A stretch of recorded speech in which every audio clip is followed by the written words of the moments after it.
The auction block in Black Hollow had seen cattle, horses, and once a half-dead mule, but never a woman with a flour sack tied over her head. She didn't beg. She didn't weep. She stood with her bare feet bleeding on the splintered wood while drunken men shouted prices like she was livestock, and her silence was louder than every voice in that crowd. Jed Callahan hadn't come down the mountain for this. He'd come for salt, coffee, and lead shot. But before he understood what his own mouth was doing, he was bidding against every cruel grin in town. If you've made it this far, hit that like button and tell me in the comments what city you're watching from. I want to see how far this story travels. The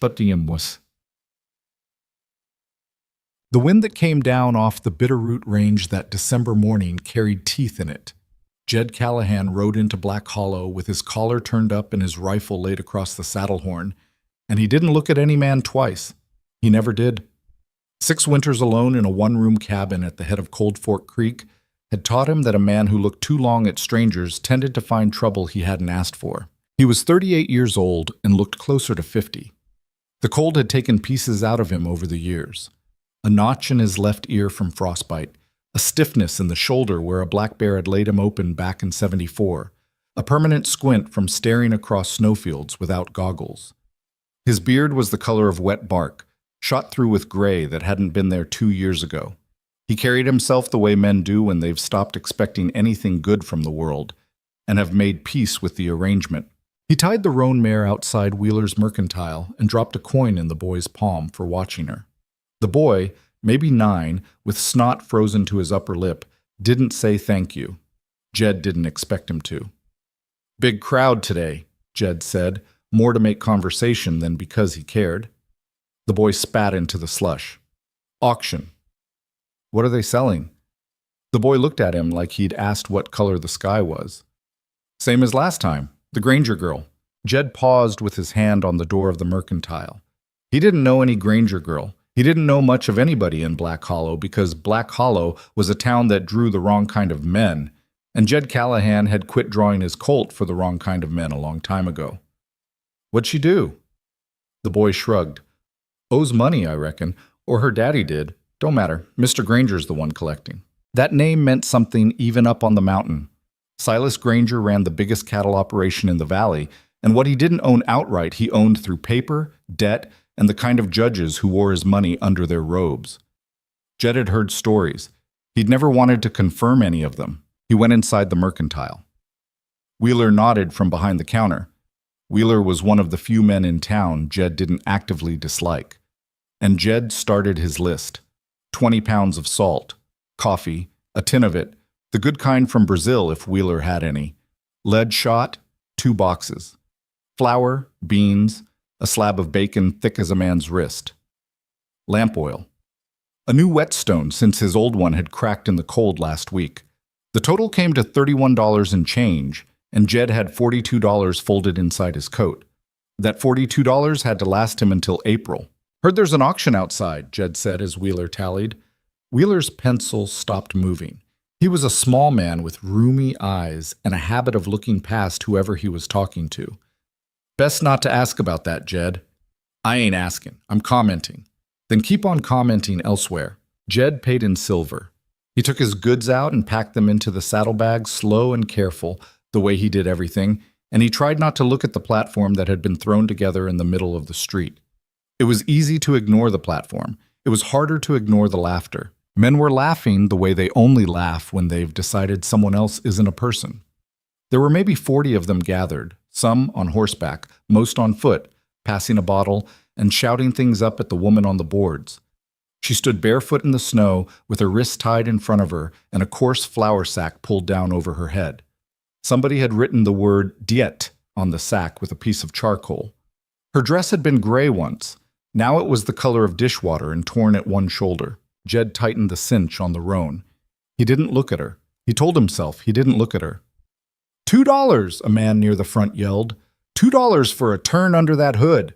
Hell, Earl, you ain't worth $2 yourself. The crowd roared. The woman on the platform didn't move. She didn't flinch. Jed had spent enough years watching wild things to know what stillness meant. Sometimes it meant a creature was already broken, but sometimes it meant the opposite. Sometimes it meant a creature was so far past breaking that fear couldn't reach it anymore. He glanced up at her despite himself. Her shoulders were squared. Her chin was up under that sack. Her hands, tied at the wrists, were not trembling. A big man in a sealskin coat climbed the steps onto the platform. Jed didn't need anyone to tell him who that was. The coat was worth more than most houses in Black Hollow, and the silver-handled walking stick in the man's right hand wasn't for walking. "Gentlemen," Silas Granger said, and the crowd quieted. His voice was deeper than a man his size had any right to. "Let's keep this orderly. Miss Mercer here has been a guest of my household for some years now, and the terms of her late father's debt are well established. The court has affirmed those terms 3 separate times. I bring her here today not for entertainment." He paused, smiled thinly, and the crowd chuckled. "But because I am, as you all know, a Christian man, and I have grown weary of housing a woman who refuses to honor the contract her own blood signed for her." A woman near the back of the crowd, one of only 3 or 4 women present, spat into the snow and turned away. Granger didn't notice or didn't care. "Opening bid," he said, "is $40. $40. Jed felt something cold move in his chest that had nothing to do with the wind. $40 was nearly everything he had. "40, somebody shouted. "45. $50. The bids climbed. Jed found that he had stopped buckling the saddlebag. His fingers were resting on the leather, but they weren't moving. He stared up at the platform, at that flour sack, at the woman who would not bend her head no matter how loud the laughter got, and he thought about his wife. He hadn't thought about Sarah in a long time. He worked at not thinking about Sarah, but there was something in the way the woman on the platform held her shoulders, something stubborn and unsurrendered, and Sarah had held her shoulders that way once, in the last weeks before the fever took her, when she'd known and he'd known, and neither of them had said it out loud. 65, a voice yelled. It was the man called Earl, the one who'd offered $2 for a turn under the hood. He was grinning up at the woman with a wet, eager mouth. 65 going once, Granger said. Jed's mouth opened. He heard the words come out of it before he knew he was going to say them. 80. Heads turned. He felt every set of eyes in the crowd find him at once, and he hated it. He'd spent 6 years making himself invisible in this town, and now he stood at his horse like a fool, with $80 on his tongue and only $42 in his coat. Granger looked at him. The rancher's eyes were small and pale, set deep in a sunburned face, and they took Jed in slowly, top to bottom, the way a man looks at a piece of furniture he's considering buying. "And you are, sir?" "Just a man. A man with $80. "That's right. From where?" "That'd be my business." A few men in the crowd shifted uneasily. Earl, the wet-mouthed one, took a step forward and squinted at Jed. "That's the trapper. Lives up Cold Fork. Crazy son of a bitch." 80 going once, Granger said, ignoring Earl entirely. 80 going, 90, Earl shouted, suddenly furious. $90, you old goat, and I'll take the bitch home tonight. The crowd whooped. Granger's eyes never left Jed. Jed didn't have $90. He didn't have 80. He had 42, and he had a saddlebag full of supplies that he could maybe sell back to Wheeler for 30 more if Wheeler was feeling generous. And he had a Henry rifle on his saddle that might fetch another 20 in a hurry. And after that, he had nothing. No salt, no coffee, no lead shot for the winter, no money to buy any of it back. He would go up that mountain with a woman he'd never met, and the clothes on his back and not much else. And the snow was already 2 feet deep on the high passes. He looked up at the platform again. The woman had turned her head, not toward the bidders, toward him. The sack faced him directly now, and even through that rough cloth he could feel her listening. 100, Jed said. The crowd went quiet. Granger smiled. It was not a kind smile. $100, gentlemen. Going once. Earl's face had gone the color of a beet. He patted his pockets, swore, looked at the men around him for help, and got none. Nobody else was bidding. They were watching Jed now, and Jed could feel the watching like fingers on the back of his neck. Going twice. 105, Earl said weakly. 110, Jed said. Earl spat. Take her then, you mountain freak. I hope she cuts your throat. Sold, Granger said, to the gentleman with the rifle. Settling the bill was a humiliation Jed swallowed without showing it. He sold the Henry to a man named Cobb for $18, sold half his supplies back to Wheeler for $22, emptied his coat of every coin and bill, and still came up $6 short. Granger watched him count it out twice on the mercantile counter. "You're light," the rancher said. "I know what I am." $6 is $6. Jed thought about hitting him. He thought about it clearly and in detail. Instead, he unbuckled his belt knife, the one his father had given him when he was 12, and laid it on the counter. Bone handle, Sheffield steel, worth 10 if it's worth $1. Granger picked it up, weighed it in his palm, ran his thumb along the edge. Something almost like respect moved across his face and was gone before Jed could be sure he'd seen it. "Done," Granger said. He slid a folded paper across the counter. "Bill of sale. You'll want this if anyone asks." "Bill of sale for what?" "For services rendered, contractual obligations transferred. Read it yourself, trapper. The law's the law. And that paper says she's yours until her father's debt is satisfied. That paper's the only thing standing between you and a charge of horse thievery, so I'd hold on to it." "Her father's dead." "The debt isn't." Jed folded the paper and put it inside his coat without reading it. "One more thing," Granger said. He leaned forward across the counter, and his voice dropped to something close to a whisper. "She's got a sister, pretty little thing, 14 years old. Lives at my ranch under my roof, eating my bread, wearing clothes I paid for. You understand what I'm telling you?" "I'm understanding. If your new property runs her mouth, to a marshal, to a preacher, to anybody, that sister's circumstances become very different, very quickly. You make sure she understands that, will you?" Jed looked at him a long moment. "I'll tell her what you said." "Good man." Jed walked out of Wheeler's. They had untied the woman from the platform and led her down the steps and tied her again to a hitching post like a dog. And Earl was still standing nearby, glowering. Jed cut the rope at the post with his pocket knife. The bone-handled one was gone, given to a man he wanted to kill, and he took her elbow as gently as he could. "Ma'am," he said, "I'm going to put you up on the horse now. Don't fight me. I ain't going to hurt you." She made no sound. She didn't resist. He lifted her onto the saddle, and she was lighter than he'd expected. Then he swung up behind her, took the reins, and rode out of Black Hollow without looking back.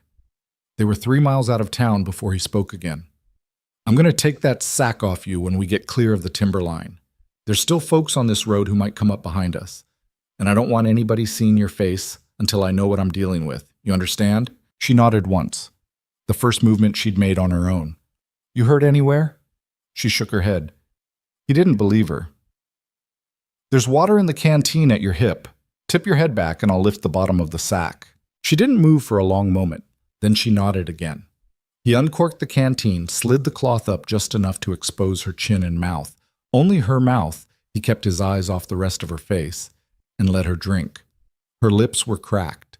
She drank slowly, in small swallows, like a woman who'd been taught not to want too much at once. "Easy," he said. She finished. He recorked the canteen. They rode. The light was gone by the time they reached the cabin. The roan knew the trail and could have found it blind, which was fortunate because Jed wasn't doing much in the way of paying attention. He kept replaying what Granger had said. He kept thinking about the sister. He kept wondering what kind of man he'd just become by signing that paper. The cabin sat in a clearing at the head of Cold Fork.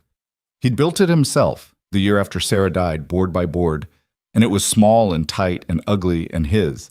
There was a lean-to for the horse. There was a stack of split firewood taller than a man. There was a creek that didn't freeze even at 20 below because of a hot spring upstream. There was nothing else for 9 miles in any direction. He helped her down off the horse. Her legs didn't hold her at first, and he caught her under the arms, and she stiffened so hard at the touch that he let her go almost as fast as he'd grabbed her. She righted herself and stood there in the snow, swaying. "House is 20 steps. I'll go ahead. You follow my voice." He stamped through the snow, talking quietly the whole way. 1 step, 2, mind that root, almost there. And she came behind him without a sound. He opened the door. The cabin was cold. He'd been gone since before dawn, and the fire was out. "Sit there," he said, guiding her to the chair by the table. "I'll get heat in here." He worked the fire fast, kindling, tinder, a strike of the flint, the patient breath that brought it from a glow to a small, steady flame. And within 10 minutes, the iron stove was ticking and the room was beginning to warm. He hung a kettle. He cut bread. He sliced a piece of cheese from the wheel hanging from the rafters.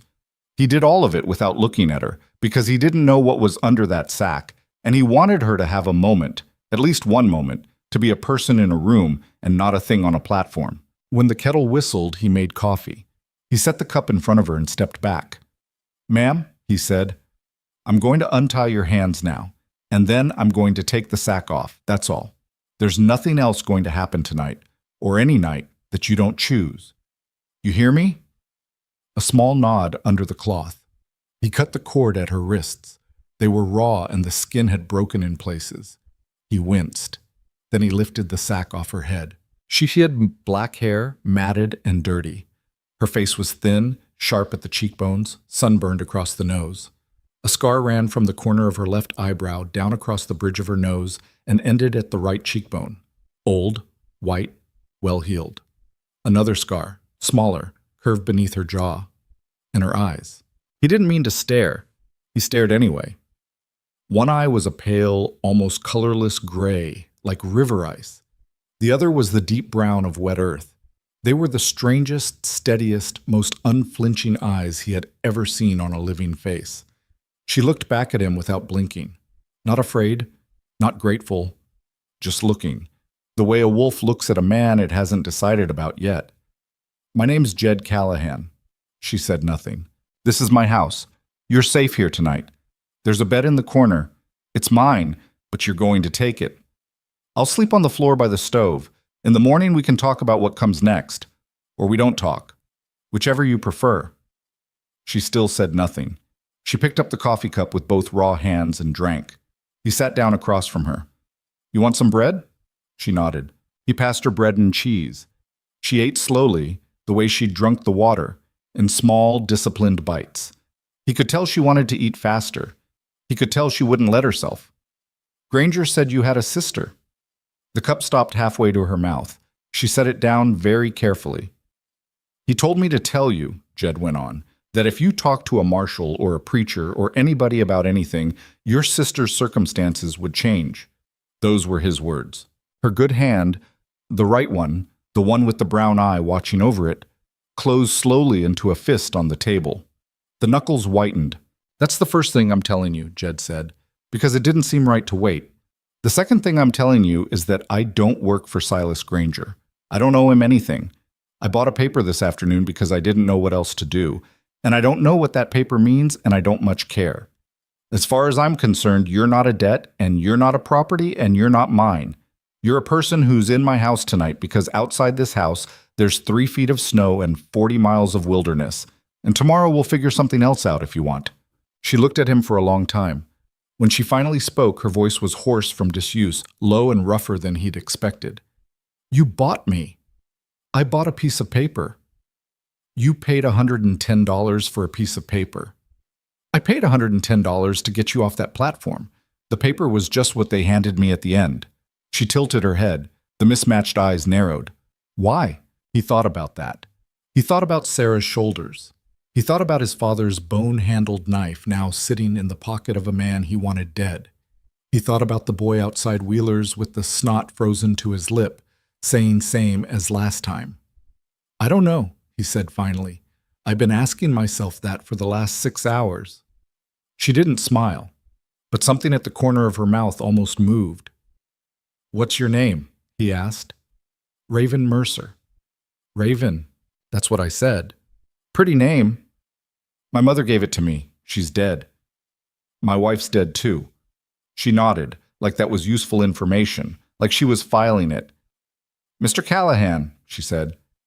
"Jed?" "Mr. Callahan, I have to say some things, and I'd like you to listen and not interrupt because I don't want to have to say them twice." "All right." She took a breath. She set both raw hands flat on the table. "I am not a wife. I will not be a wife. I will not lay down with you, and I will not be touched. And if you put a hand on me with any thought of that kind, I will find a knife and use it. That's the first thing." "Understood." "Second thing, I work. I will pay for my keep with work, because I won't be beholden to any man, and I won't have it said that I am. I can cook, I can skin, I can shoot if you've got a gun I can hold, I can chop wood. I have done worse work in worse places, so don't try to spare me. Understood. Third thing, my sister is in that house. Her name is Annalie. She is 14 years old, and she has been there alone since Granger sent me to that platform 2 days ago. Whatever you and I do in the spring, whatever I do in the spring, I am getting her out. I don't know how, but I'm getting her out. If you can't be part of that, tell me now, and I'll be gone in the morning. He looked at her across the table. The fire popped in the stove. The wind had picked up outside, and snow ticked against the one small window like fingertips. Miss Mercer, he said, I ain't worth much, but I'll be part of that. She studied him a long time. We'll see, she said. He gave her the bed. He laid out a buffalo robe by the stove and tried to sleep on it. He didn't sleep. He listened to her breathing in the dark across the room, irregular at first, the breathing of someone braced for something, and then slowly slower as the hours went on, and finally even and deep. Only then did he close his own eyes. He woke once in the small hours. She was sitting up in the bed. He couldn't see her face, only her silhouette against the banked glow of the stove. She was just sitting there, looking at the door, and one of her hands was wrapped around something he hadn't given her. The handle of the iron poker, he realized, the one that lived by the stove. She had moved it next to the bed sometime in the night without him hearing her. He thought about saying something. He didn't. After a while, she lay back down. The poker stayed in her hand. He went back to sleep. But morning came gray and slow. The wind had stopped in the night, and the silence outside was the deep, cushioned silence of fresh snowfall. Jed was up before her, building the fire back, putting on coffee, setting bacon in the skillet. The smell of the bacon was what woke her. He heard her stir behind him and turned. She had braided her hair. He didn't know how she'd done it with hands as raw as hers, but she'd done it. She had also tied a strip of the buffalo robe's loose hide around her bare feet as a kind of makeshift sock. She was resourceful in the small ways, and he found he liked her better for it. Coffee, he said, and slid the cup across the table. Thank you. She had drank. He fried 2 eggs from the hen house out back. He kept 4 hens for exactly the kind of morning when a man might need something more than cornmeal, and put them on her plate with the bacon.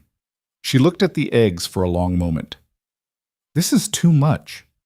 You ate bread and cheese last night. That ain't food, that's a snack. It's still too much. Eat what you can. The chickens will get the rest. She ate, slowly, again. He sat across from her and ate his own and tried not to watch her. Mr. Callahan. Jed. Mr. Callahan. She set her fork down. What do you want from me? He chewed, swallowed, took a drink of coffee. I want you to eat your eggs. That's not what I'm asking. I know it ain't. He set down his own cup. He looked at her across the table, at the scar that crossed her face, at the 2 different eyes that were watching him so steadily. Miss Mercer, he said, my wife died 6 years ago this March. The fever came up the valley one summer and took most of the children in 3 settlements, and a fair number of the grown folks too. She nursed all the sick ones, and then she got it, and then she was dead in 8 days. I built this cabin 110 miles from the nearest town because I didn't want to be around people anymore. I'm telling you that not because I want your pity, which I don't, but because I want you to understand that I have not bought a wife, and I have not bought a servant, and I have not bought a woman to warm my bed. I bought a piece of paper to get a person off a platform, and what that person does next is her own business. If she wants to stay here through the winter and earn her keep with work, she can. If she wants to leave in the spring, I'll grub stake her and point her toward the railroad. If she wants help getting her sister out, I'll do what I can do. That's the deal. There ain't no other one. Basteti saucy. She looked at him a long time. You talk too much for a man who lives alone. I've been quiet for 6 years. Maybe I'm catching up. The corner of her mouth moved again. Not a smile, but not nothing. All right, Mr. Callahan. Jed. Mr. Callahan, she said, and picked up her fork. Pass the salt. He passed the salt. Outside, the snow began to fall again, slow and steady and silent, and high above the cabin the wind shifted in the pines, and somewhere down in the valley a man named Silas Granger was already wondering over his own breakfast whether he had made a mistake selling a problem to a mountain man he didn't know. Up at Cold Fork, Jed Callahan poured himself another cup of coffee, and Raven Mercer ate her eggs one careful bite at a time, and the iron poker leaned against the leg of her chair where her right hand could reach it. Neither of them spoke for a while. There would be time for speaking later. There would be time for a great deal of things later. But just then, for one quiet morning in a cabin at the head of a frozen creek, two people who had each survived something nobody should have to survive sat at the same table and ate the same food and listened to the same wind, and that was enough. The fire ticked in the stove. The snow fell. The coffee was hot. It was a start. The snow that began falling that first morning didn't stop for 9 days. Jed had seen storms like it before, but not many. The sky lowered itself onto the mountains until a man couldn't tell where the cloud ended and the ridge began, and the snow came down not in flakes but in a steady, suffocating veil that piled 3 feet on the porch in the first night and another 2 by the second evening. The roan got moved inside the lean-to with the chickens, all of them sharing breath and body heat, and Jed dug a tunnel between the cabin and the lean-to with a coal shovel and reinforced its walls with cut spruce boughs so it wouldn't collapse on him when he went out to feed. Raven helped. He hadn't asked her to. On the second morning, he'd come back from the lean-to with his beard frozen white and found her at the stove turning bacon in the skillet. And when he opened his mouth to say she didn't need to do that, she just looked at him with those mismatched eyes and said, "I told you I work." She did work. She worked harder than any woman he'd ever seen, harder than most men, with a quiet ferocity that suggested she was less interested in being useful than in being unkillable. She chopped kindling with hands that still bled from the auction rope until he gave her a pair of his old wool gloves cut down at the fingers. She salted the bacon strips he hung from the rafters. She mended a tear in his coat with thread she'd found in a tin he hadn't opened in 4 years. On the third day, she asked him, without quite looking at him, whether he had a needle she could use on her own dress, and he said, "Take whatever you need," and she nodded once and went to the corner with her back to him and sewed the torn shoulder closed by the light of the stove. They did not talk much. They were learning how to be in the same room. On the fourth night, after they'd eaten beans and the last of the bacon, she stayed at the table while he washed the tin plates in melted snow. He didn't push her. He'd learned in those 4 days that pushing Raven Mercer was like pushing a wall. You only hurt your own hand. "Mr. Callahan." "Jed." "Mr. Callahan."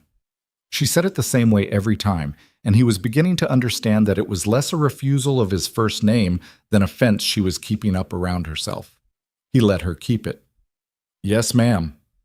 "How long does this snow go on?" "This kind?" "Could be another 3 days. Could be another 12. There's no telling." "And after?" "After, it'll stop for a stretch, a week, maybe 2. Sun'll come out, then another storm. That's how it goes up here from December through about the end of March. We won't see Black Hollow again before April." She nodded slowly. He could see her doing arithmetic behind her eyes, and he could guess what it was about. "My sister," she said. "I know. She's been 3 nights in that house with him already. By the time the road's clear, it'll be 100 more. "I know." "Don't say I know like there's nothing to be done about it." He set the tin plate down, dried his hands on a rag, came over and sat across from her at the table. "I ain't saying that. I'm saying you can't ride out in this. Nobody can. The roan be dead in a mile, and you'd be dead in 2. That ain't pity. That's geography. I'm not asking your pity. I know that too." She put her face in her hands. It was the first thing he'd ever seen her do that looked like grief instead of strategy, and it lasted only a second before she lowered her hands again and made her face still. But he'd seen it. "Tell me about her," he said. She looked up. "Tell me about your sister, so she ain't just a name. So when we figure out how to get her out, I know who we're going for." Raven was quiet for a long time. Then she said, "Her name is Annalique. She turned 14 in August. She's got my mother's hair. Sort of a reddish brown, the color of oak leaves in October. Her eyes are both brown. She wasn't born with my eyes." A pause. "She reads. She loves to read. Granger took her books 2 years ago because he said they put ideas in her head. She kept 3 of them hidden in a hole under the floor of the chicken coop. I helped her hide them. One was a Sir Walter Scott, One was a book of poems by a woman named Dickinson that an old schoolteacher gave her. I don't remember the third. She sounds like a smart girl. She's smarter than me. She's just younger. She hasn't learned yet how to stop hoping for things. Raven's mouth twisted. I'm trying to teach her, but she's stubborn. Like her sister. Maybe. He waited. She'd given him more in that minute than in all 4 days. He wasn't going to crowd her for the rest. After a while, she said, Granger took us in when I was 19. My father had lost the farm at cards. He owed Granger $340. Granger came to the house with 2 men and a paper, and my father couldn't read what the paper said because my father couldn't read.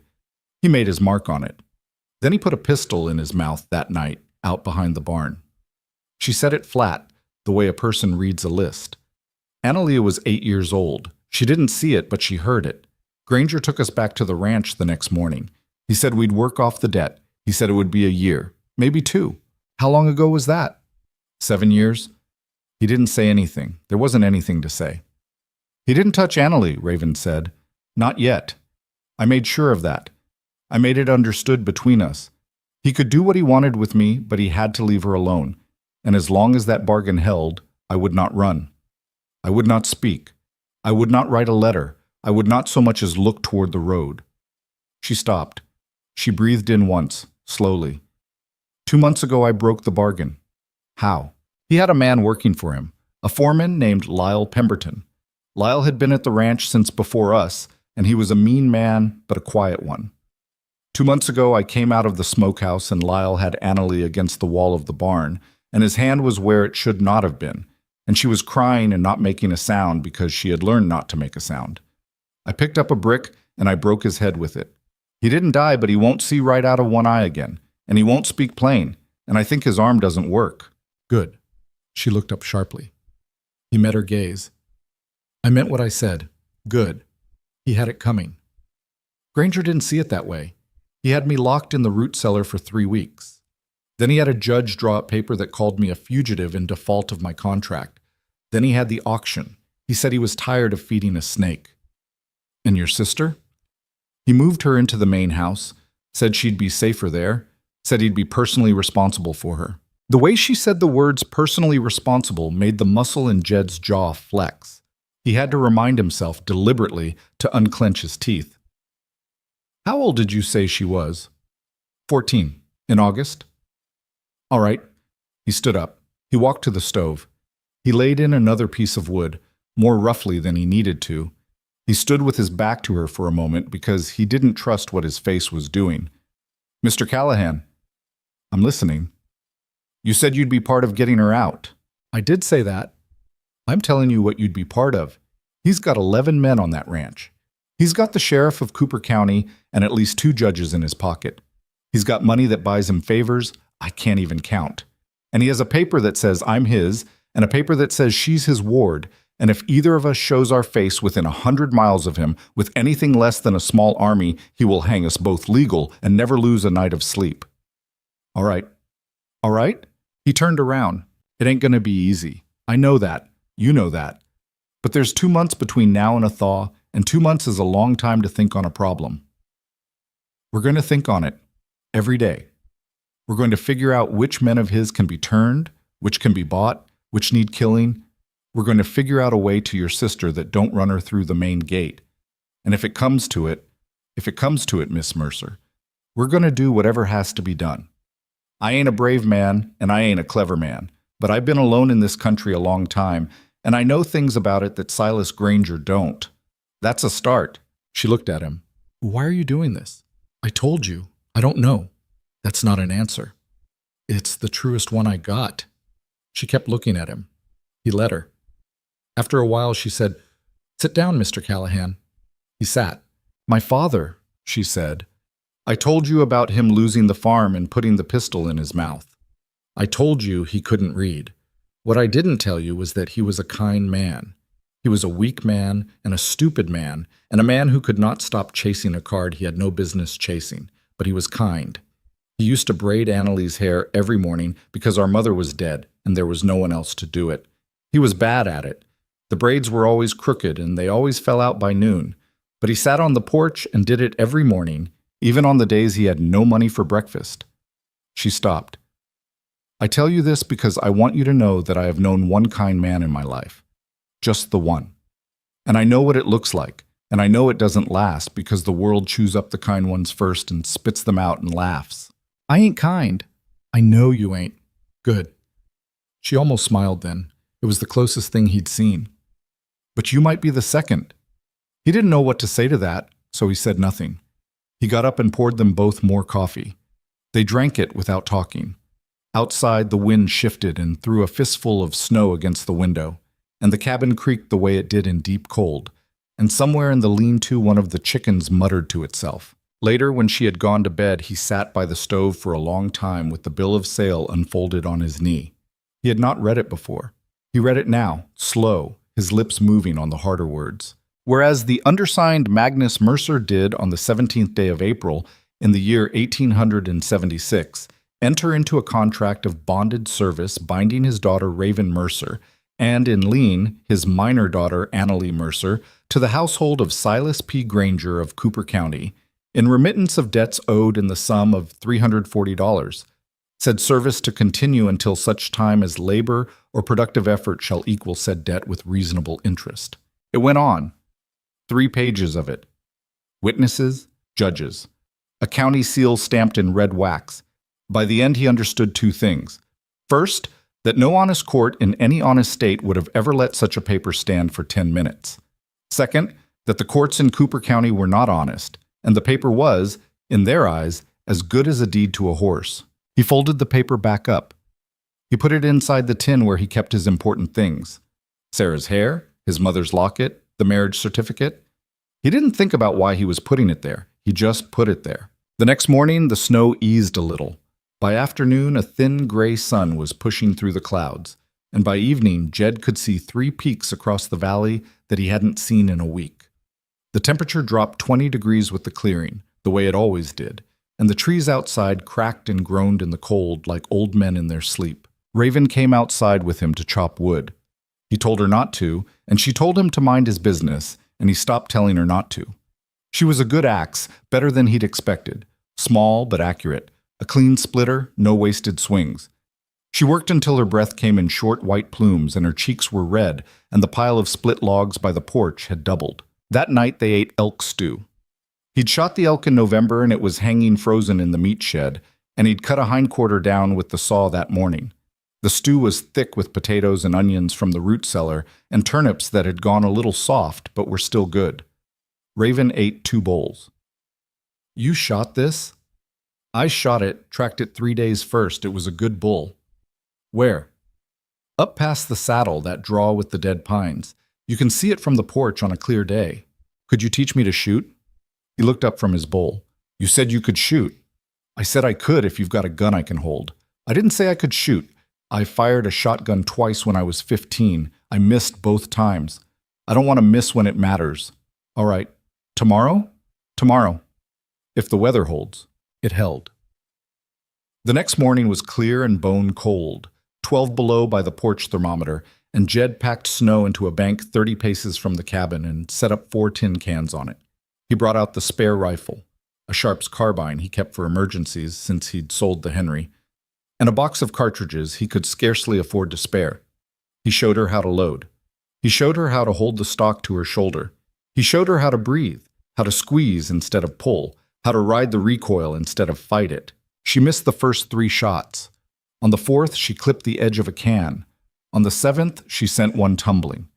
Again, she said. He passed her another cartridge. She went through 12 cartridges that morning. By the end, she could hit any of the 4 cans she chose at 30 paces. And on the last shot, she put a hole through the bottom of the 3rd can without touching the rim. You got a good eye, Jed said. I got 1 good eye and 1 strange one. They both work. That's what counts. She turned the rifle muzzle down and stood with the stock at her hip, and the winter sun was behind her and her breath made a small white cloud, and she looked for a single second like a person who had decided something. Then the second passed and she handed the rifle back to him. More tomorrow. More tomorrow. They went inside.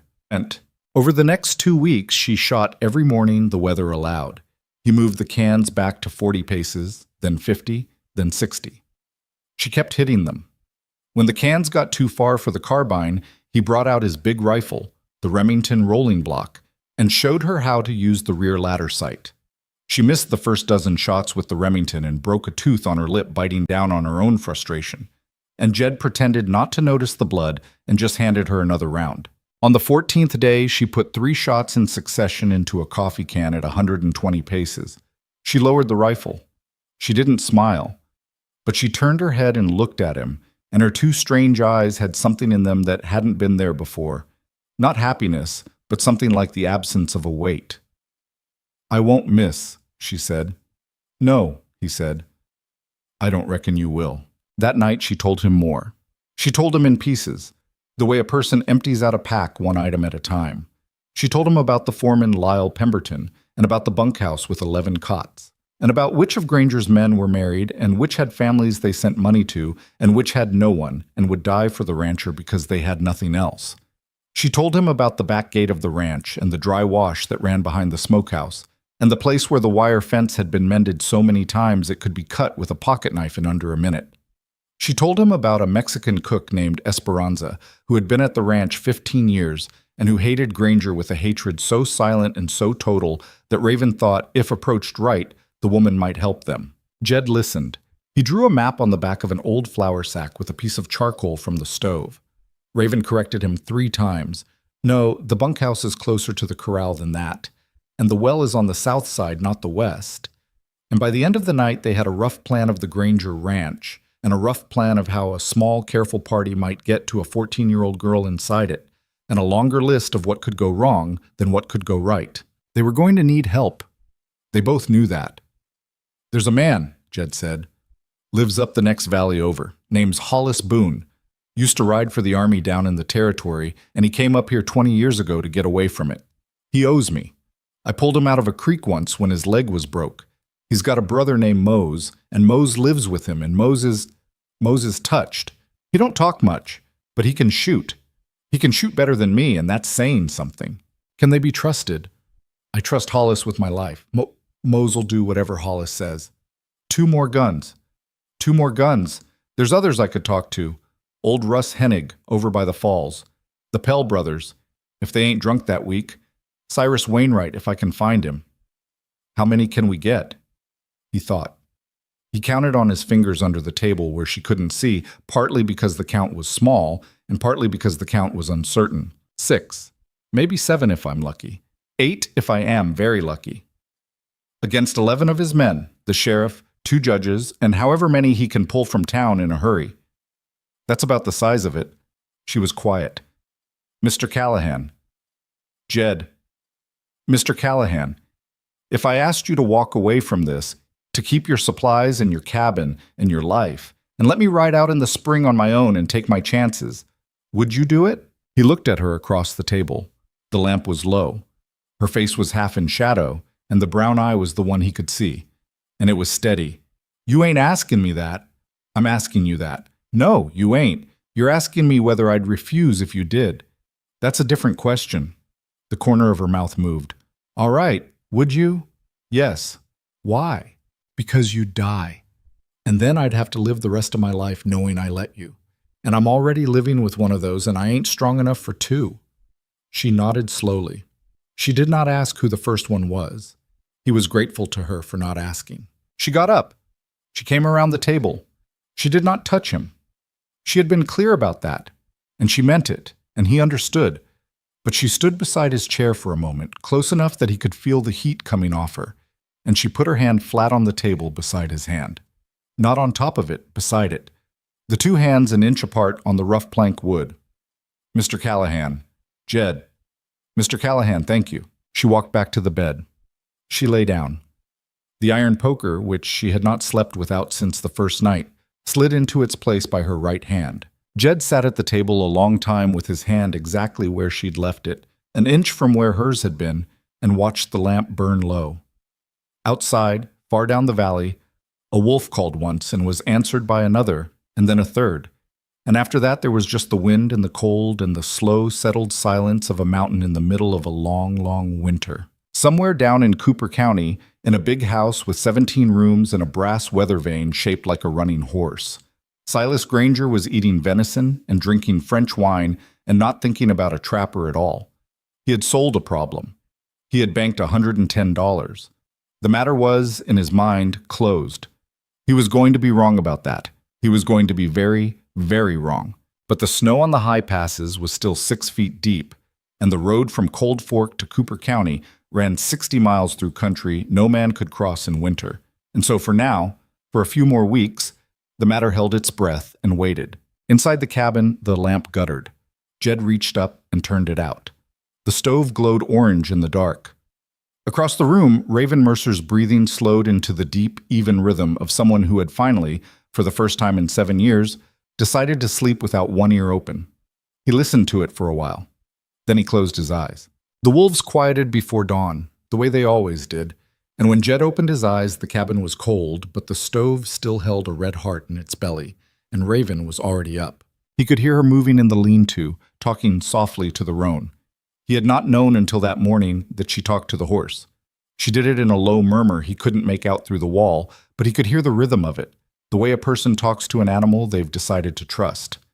He lay there a moment longer than he needed to, listening, and then he got up. The weather had broken in the night. He could tell without looking. The cold was the dry cold now, not the wet cold, and the wind had stopped. When he opened the door to fetch wood from the porch stack, the sky over the ridge was the kind of blue that only came in the high country in the deepest part of winter, a blue so hard and clear it almost looked black at the edges. A jay screamed in the spruce by the meat shed and was answered by another. The world was very, very still. It was the morning a man might ride out, if he had a place to ride to. He thought about that while he started the fire back to a proper flame. He thought about it while he ground coffee in the wooden mill that had been his mother's. He thought about it while he set the skillet on the stove and laid in 3 strips of bacon from the last of the smoked pork. He had been thinking about it for 2 weeks, and that morning he reached the end of the thinking and turned it into a decision. When Raven came in from the lean-to, stamping snow off her boots, she had her own boots now, his old pair stuffed with rags at the toes, he set her coffee in front of her and said, "I'm going down to Hollis Boone's today." She looked up. The mismatched eyes settled on him. In this, the weather'll hold 3 days at least, maybe 4. I can make Boone's in a day on snowshoes if I leave at first light, sit with him a night, come back the next. 2 days. 3 at the outside. And you leave me here. I leave you here. She set the coffee down. She didn't argue. He'd half expected her to argue, but Raven Mercer never argued the way other people did. She thought, and then she answered, and the answer was always the answer. What if somebody comes? Nobody's coming. Nobody comes up here in February. What if they do? He looked at her across the table. There's the Sharps by the door. There's the Remington under the bed. There's the shotgun in the lean-to and the box of buckshot in the tin on top of the stove. The smokehouse roof is the best place to shoot from if anybody's coming up the trail, because you can see the last 100 yards of it from up there. The trail's the only way in. If they don't come on the trail, they'll come by the ridge, and you'll hear the rocks slide before you see them, and you'll have a full minute to get to the smokehouse. The roof's got a ladder on the backside. All right. You hit what you aim at now. I do. Then nobody's coming, and if they do, you'll handle it. She nodded once. That was all. He'd never met a woman, or a man for that matter, who took being told they might have to kill somebody with quite that little ceremony. He ate fast. He packed light. Jerky, hardtack, a small bag of coffee beans, a tin cup, the carbine, 20 cartridges, a wool blanket rolled tight, an extra pair of dry socks, the snowshoes off the porch wall. He filled the canteen at the stove and tucked it inside his coat against his body so it wouldn't freeze. By the time the sun was a finger above the ridge, he was on the porch lacing the snowshoes onto his boots, and Raven was standing in the doorway with her arms crossed against the cold. "Mr. Callahan." "Jed." "Mr. Callahan." She paused. "Come back." "That's the plan." "Come back," she said again, and this time it wasn't an instruction. It was something else. He looked at her, and her face did not change, but he understood her anyway. He nodded. "I'll be back." He turned and walked out into the snow. The trail down to the next valley ran along the south face of the ridge for 2 miles before it dropped through a long series of switchbacks into a sheltered draw, and from the draw across a frozen creek, and from the creek up a gentle slope to where Hollis Boone kept his place. 18 miles by the trail. 12 on snowshoes if a man was willing to cut across 2 saddles and ford the creek where the ice was thinnest. Jed was willing. He made the first saddle by mid-morning. The cold was the dry cold he'd guessed at, and after the first hour, his blood was up and he was warm under the coat, sweating a little where the pack rubbed his back. He stopped twice to drink and once to eat a piece of jerky. The country he was crossing he had crossed 100 times. Every dead snag, every gully, every place where a man might post himself to wait, he knew them all. Nobody was waiting on this country today. The snow was unbroken, and the only tracks were his own. He thought, as he walked, about what he was going to say to Hollis Boone. Hollis was not a man you persuaded. Hollis was a man you stated your business to, and then Hollis decided. Jed had known him 14 years. The first time Hollis had been 28, and Jed had been 24, and they'd run into each other on a horseback trail down on the Clearwater, and Hollis had asked him, without preamble, whether he was the Callahan who'd married Sarah Greaves, and Jed had said yes, and Hollis had said, "I knew your wife's father in the war. He was a good man. Have a drink." That had been the start of it. 12 years later, Jed had pulled Hollis out of Spring Creek when Hollis's horse had thrown him onto a rock and broken the leg in 2 places, and Jed had carried him 3 miles to his own cabin and set the leg himself with cedar splints and whiskey. Hollis had walked with a limp ever since, and every spring he sent Jed a haunch of mule deer and a sack of dried trout and never said a word about why. That was Hollis. He didn't need to be persuaded. He needed to be asked. Jed reached Boone's place at 4 in the afternoon, with the sun already gone behind the ridge and the cold deepening fast. The cabin sat in a small flat between 2 big pines, and there was smoke coming from the chimney, and Mose was outside chopping wood with the slow, even rhythm of a man who never tired. Mose looked up as Jed came down the slope. His face did not change. It rarely did. "Mose." "Jed." "Hollis inside?" Mose nodded. He went back to chopping. Jed unlaced his snowshoes on the porch and went in. Hollis was at the table with a bowl of stew, and he looked up without surprise. Hollis had probably heard Jed coming for the last half mile, and he gestured at the empty chair. "Sit. Eat." Jed sat. Hollis got him a bowl and a spoon and a cup of something hot that turned out to be cider with a great deal of whiskey in it. Jed drank half of it in 2 swallows. He hadn't realized how cold he'd been until the heat hit his stomach. "You walked," Hollis said. "I walked." "From the head of Cold Fork?" "Yeah." "In February?" "Yeah." Hollis chewed his stew slowly. He was a big man, broad in the shoulders, with iron gray hair tied back at the neck, and a face cut deep by the sun. The bad leg was stretched out under the table. "Then you got something to say." "I do." "Say it." So Jed said it.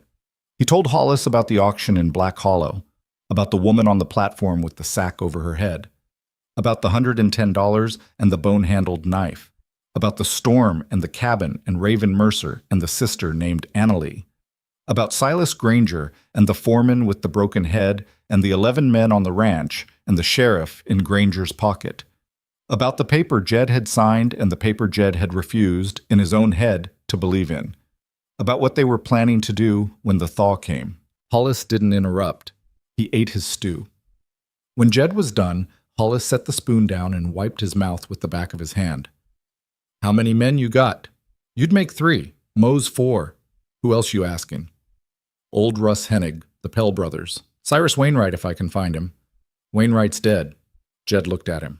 "Since when?" "November. Heart give out. He was 68, Jed. It catches up."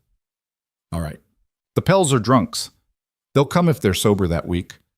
The Hennigs, old Russ ain't strong anymore. He'd come, he'd bring his rifle. He might be more trouble than help.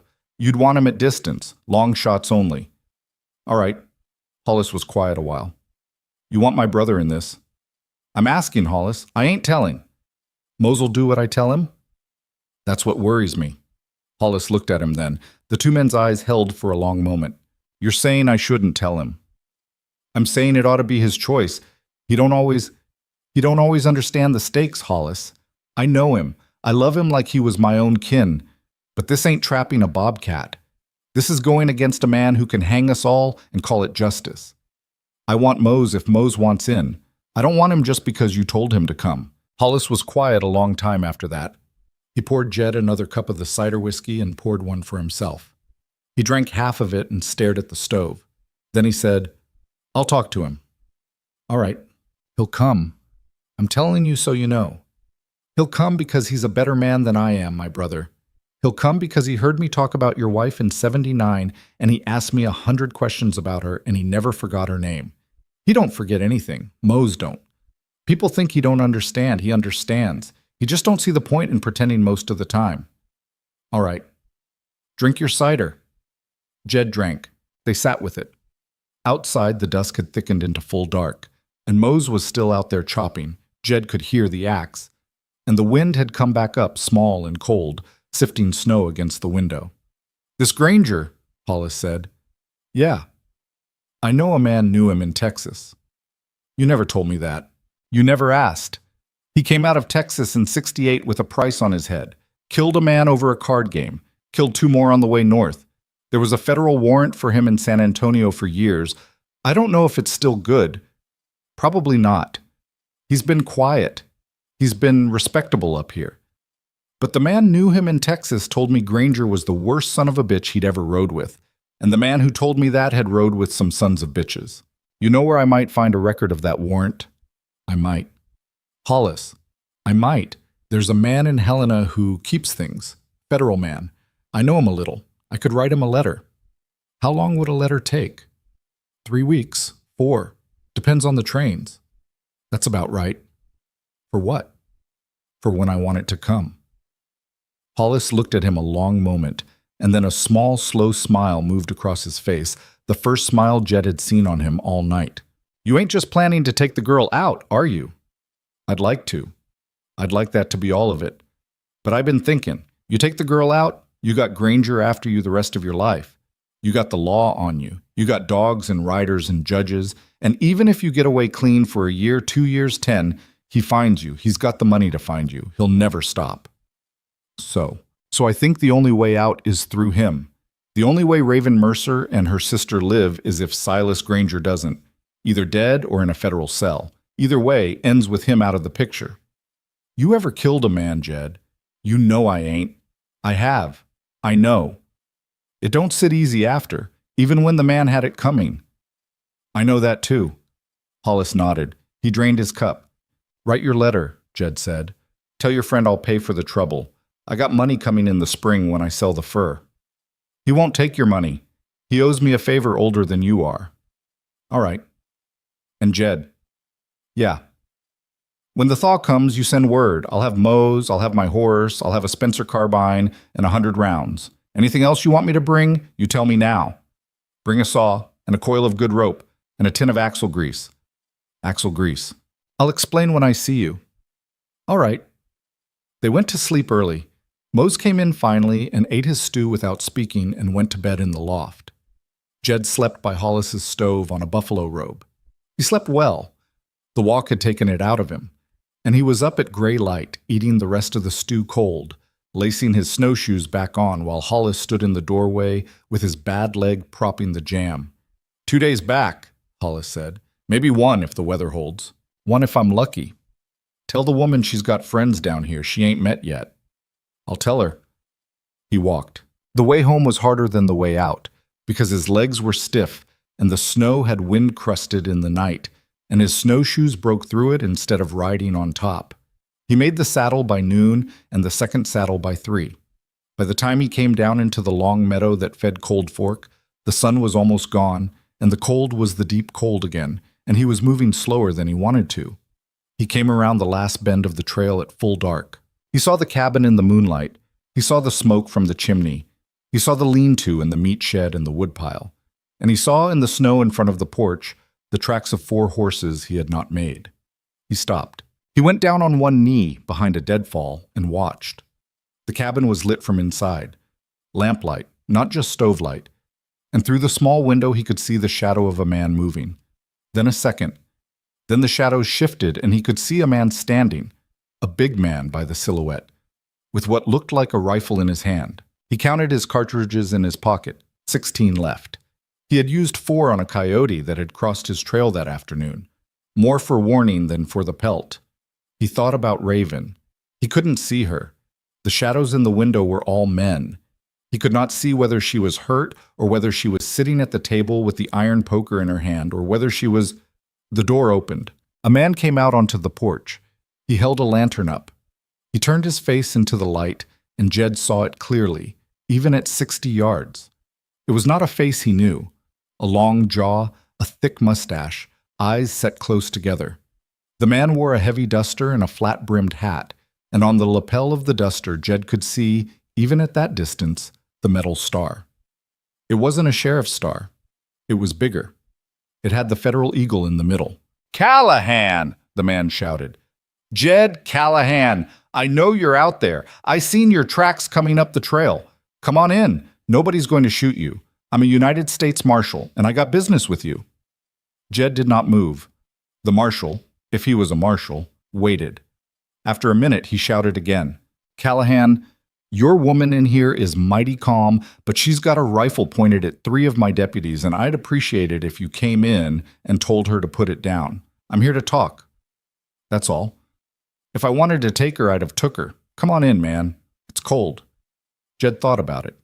He stood up slowly. He held the carbine across his body, not pointed, not lowered. "Coming in," he called. "Don't get nervous. My woman ain't going to lower that rifle till I tell her to, and I ain't going to tell her till I hear what you got to say." "That's fair." He walked the 60 yards to the cabin slow. He kept his eyes on the marshal and his ears on the woods behind him in case anybody had been left out there to flank. Nobody had. By the time he reached the porch, he was satisfied of that much. He came up the steps. The marshal stepped aside. "After you." "After you," Jed said. The marshal smiled a small smile. He went in first. The cabin was full. 3 other men inside besides the marshal. 2 of them deputies by the badges, one of them a man Jed recognized from Black Hollow as one of Granger's.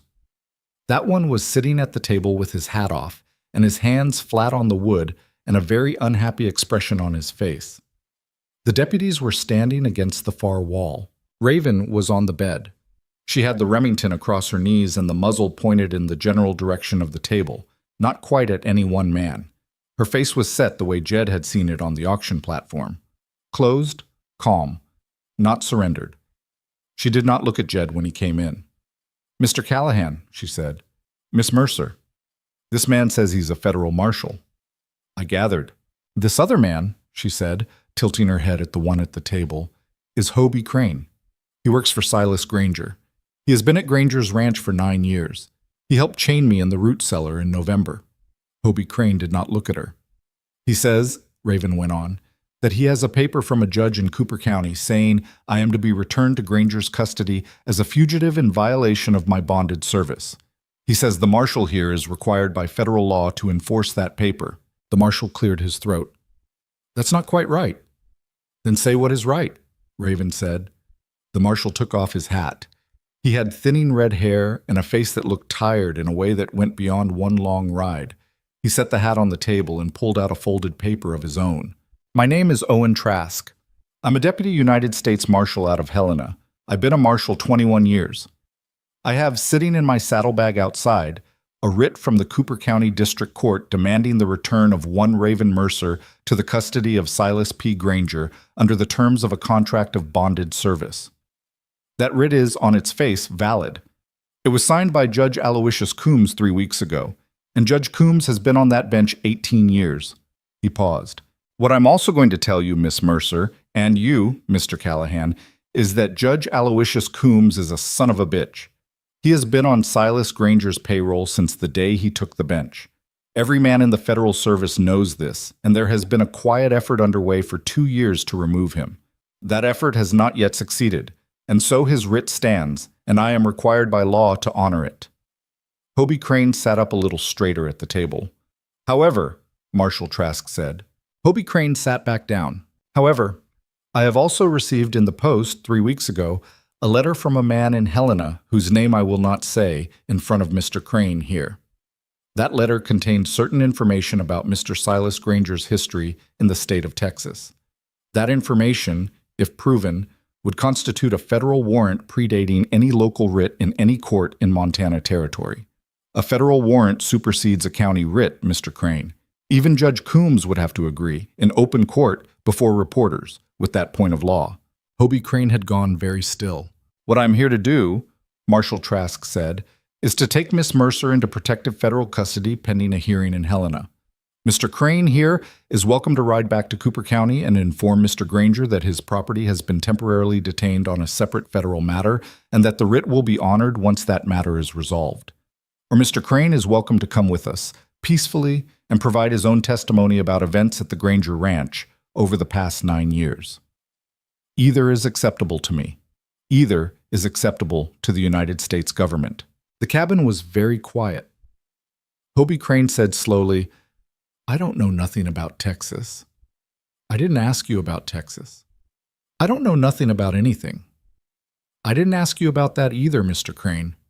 Hobie Crane looked at his hands. Raven had not moved the Remington. Marshal, she said. Ma'am, you said protective custody. That's what I said. What does that mean? It means you are not under arrest. It means you are a witness, not a defendant. It means I am required to bring you to Helena, where you will be housed at federal expense, in a boarding house, not a jail, and where you will be asked to testify before a federal judge about the things that were done to you at the Granger Ranch. It means that, at the conclusion of that testimony, you are free to go anywhere you choose, with the protection of the United States government for as long as that protection means anything. And my sister. The marshal looked at her. What sister? My sister Annalie, 14 years old, living in the house of Silas Granger right now under his personal protection. The marshal's face did not change, but something behind his eyes did. He looked at Hobie Crane. Mr. Crane, is there a 14-year-old girl in Mr. Granger's house at this time? Hobie Crane looked at the table. Mr. Crane, there is. Is she a relation? She ain't. Then what is she? Silence. Mr. Crane, I will ask you one more time, and then I will arrest you on a federal warrant for obstruction, and you will spend the next 6 months in a cell in Helena thinking about whether you would like to answer me. What is the relationship of the girl Annalie Mercer to Mr. Silas Granger? Hobie Crane's mouth worked. She's a ward. Whose ward? His. By what authority? By paper. A paper. I don't know what paper. He keeps the papers. The marshal turned to Raven. Miss Mercer. Marshal, I'm going to send a rider to Cooper County tonight. He will arrive at the Granger Ranch tomorrow afternoon. He will be carrying a federal order for the immediate placement of the minor child Annalie Mercer into the custody of the United States Marshal's Office pending review of the guardianship paperwork. That order is, as of right now, drawn up and signed in my saddlebag because I anticipated this conversation. Mr. Granger will, of course, refuse it. When he does, my rider will return to Helena, and a force of 6 marshals and federal soldiers will be dispatched to retrieve the girl. That force will arrive at the Granger Ranch in approximately 12 days. He paused.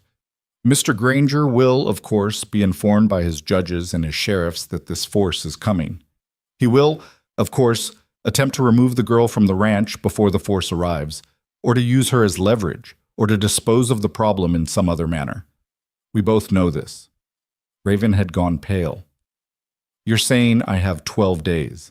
I'm saying that's how the law moves, ma'am, and that's how a man like Granger moves to get ahead of the law. I am not asking you to do anything. I am explaining to you the situation. I am a marshal. I work for the government. I cannot ride to the Granger Ranch tonight with you and take the girl. I do not have that authority. He looked at Jed. Mr. Callahan. Marshal, I came up here in the dead of February with 3 deputies, in weather that nearly killed 2 of our horses, because the man in Helena who wrote me about Texas also wrote me about a trapper named Callahan and a woman named Mercer, and a possibility that something was being planned in these mountains. I did not come up here to stop that planning, Mr. Callahan. I came up here to take the woman into custody so that whatever was being planned would not have her on it, because I have no authority to deputize a private citizen and because I would not survive politically if it became known that I had. Do you understand what I am telling you? I do. I am taking Miss Mercer to Helena tomorrow. I'm going to keep her there for 12 days while the federal force is assembled and dispatched. During those 12 days, Mr. Callahan, I do not know what you do. I do not want to know. I will be in Helena. I will be very busy with Miss Mercer's testimony. I will not be available to answer any questions about activity in Cooper County. Jed looked at him a long moment.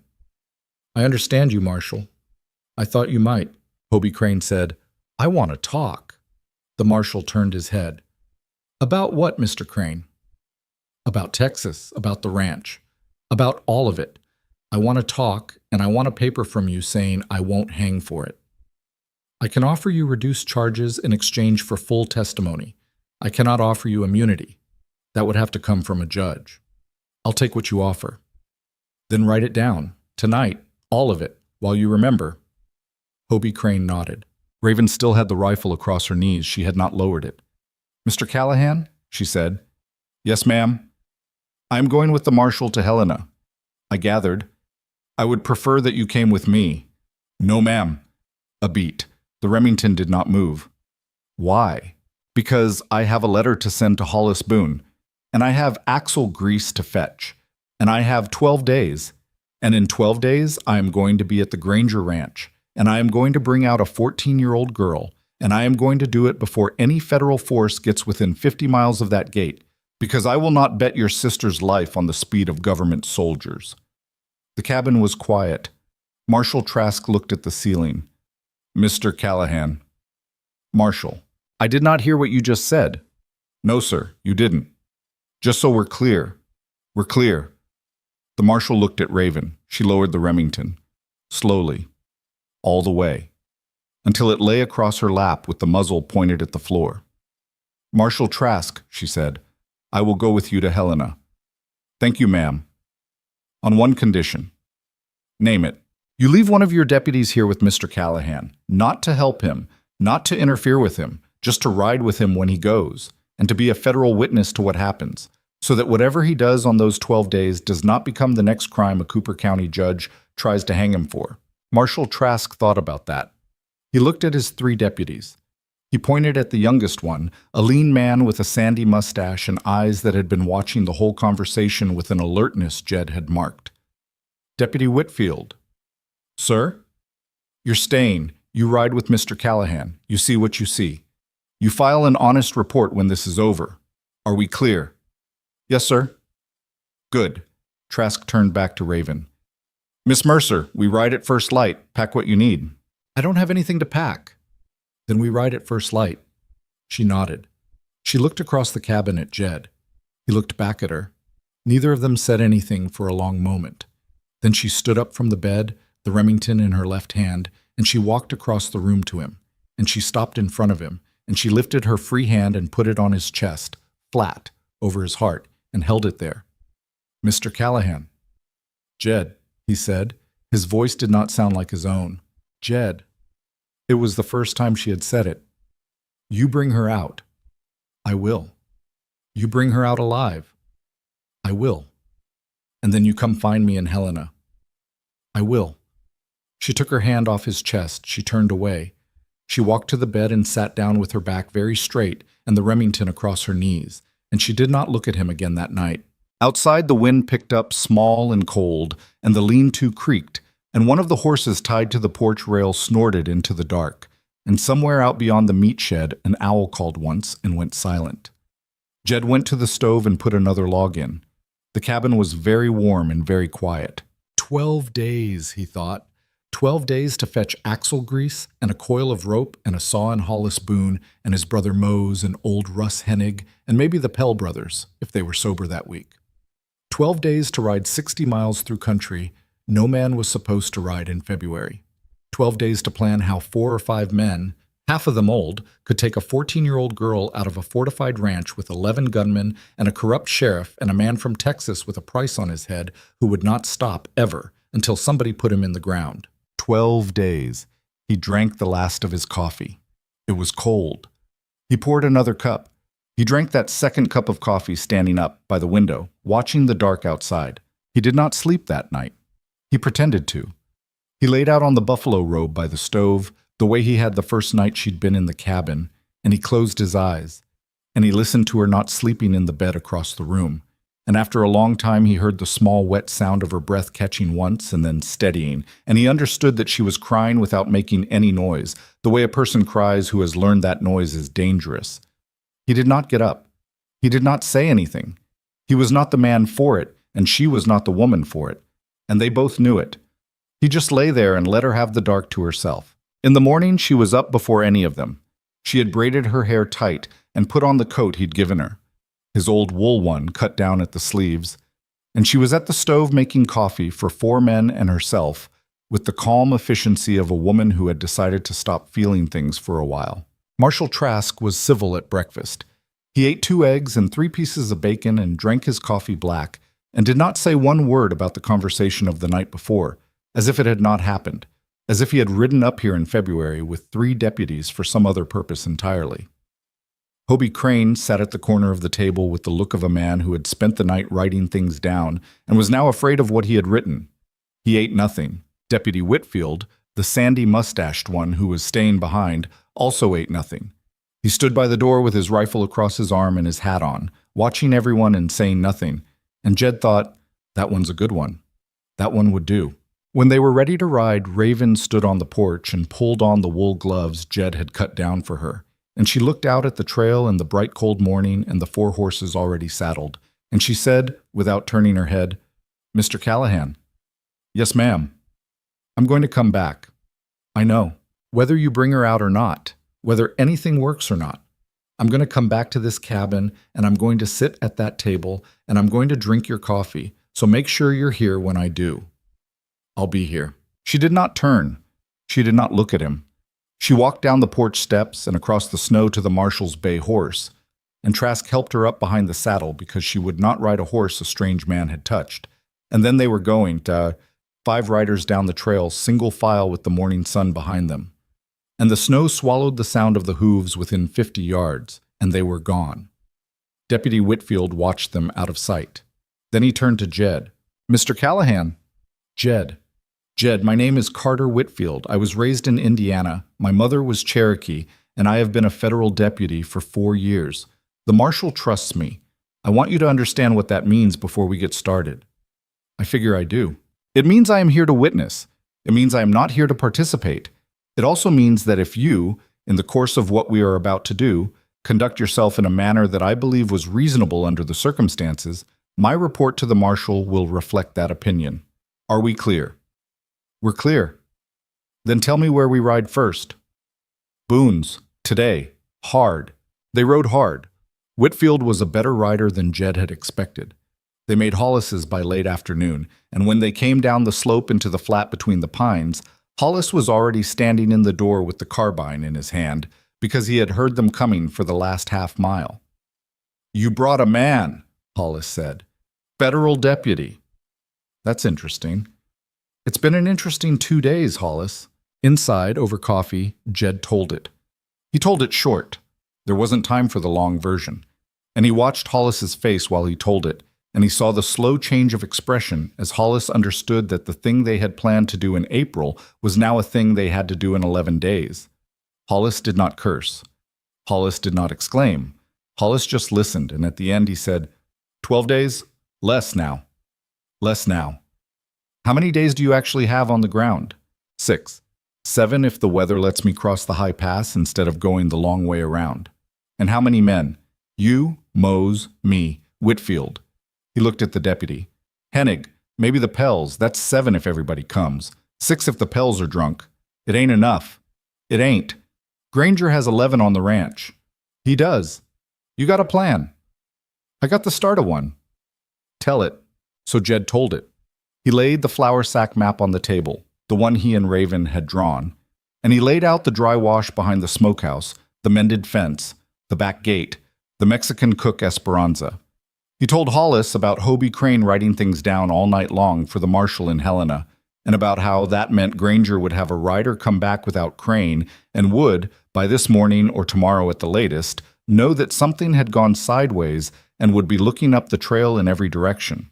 He told Hollis what he wanted Hollis to do with the axle grease, and Hollis frowned for a moment, and then his face cleared and he laughed once, short, the way Hollis laughed when something pleased him. You crazy son of a bitch.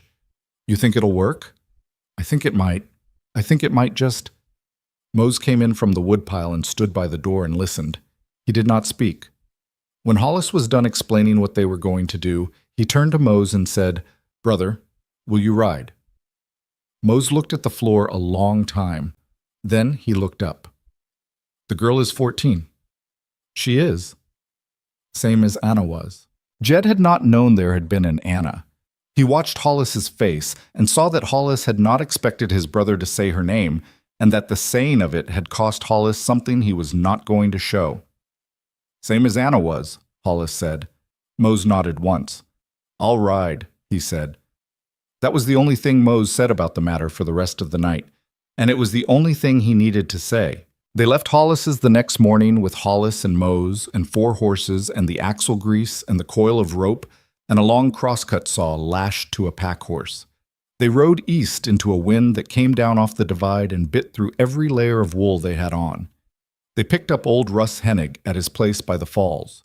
Russ was 63 and walked with 2 sticks, but he could still shoot a moving rabbit at 100 yards. And when Jed told him what they were going to do, Russ packed a Sharp's buffalo gun and 3 boxes of cartridges and tied himself to a mule because he could no longer trust his legs in a saddle. The Pell brothers were sober. It was the 3rd miracle of the week, by Jed's count, after the federal marshal and Mose saying his sister's name. The Pells were twins, 28 years old, red-headed and freckled, and dangerous when they were not drinking, and even more dangerous when they were. They came with a long rifle each and a pair of revolvers each, and a complete absence of questions about anything. Saul Pell said, when Jed had finished explaining, "We owe you a winter from '82, Jed. You fed our mother that whole month." That was a long time ago. It was. We didn't forget. So there were 7. Whitfield, Jed, Hollis, Mose, Hennig, and the 2 Pells. 6 guns and a federal witness. They rode south through country no decent man was supposed to ride through in February, and the cold killed one of the Pells' horses on the 3rd day, and Hennig nearly fell off the mule twice, and Mose did not speak from the first day to the last. But he never lagged, and he never complained, and his eyes never stopped moving across the country in front of them. On the 5th night, they camped in a draw 12 miles from the Granger Ranch. Whitfield walked the perimeter twice with the silent thoroughness of a man who had been trained to it. The Pells made coffee.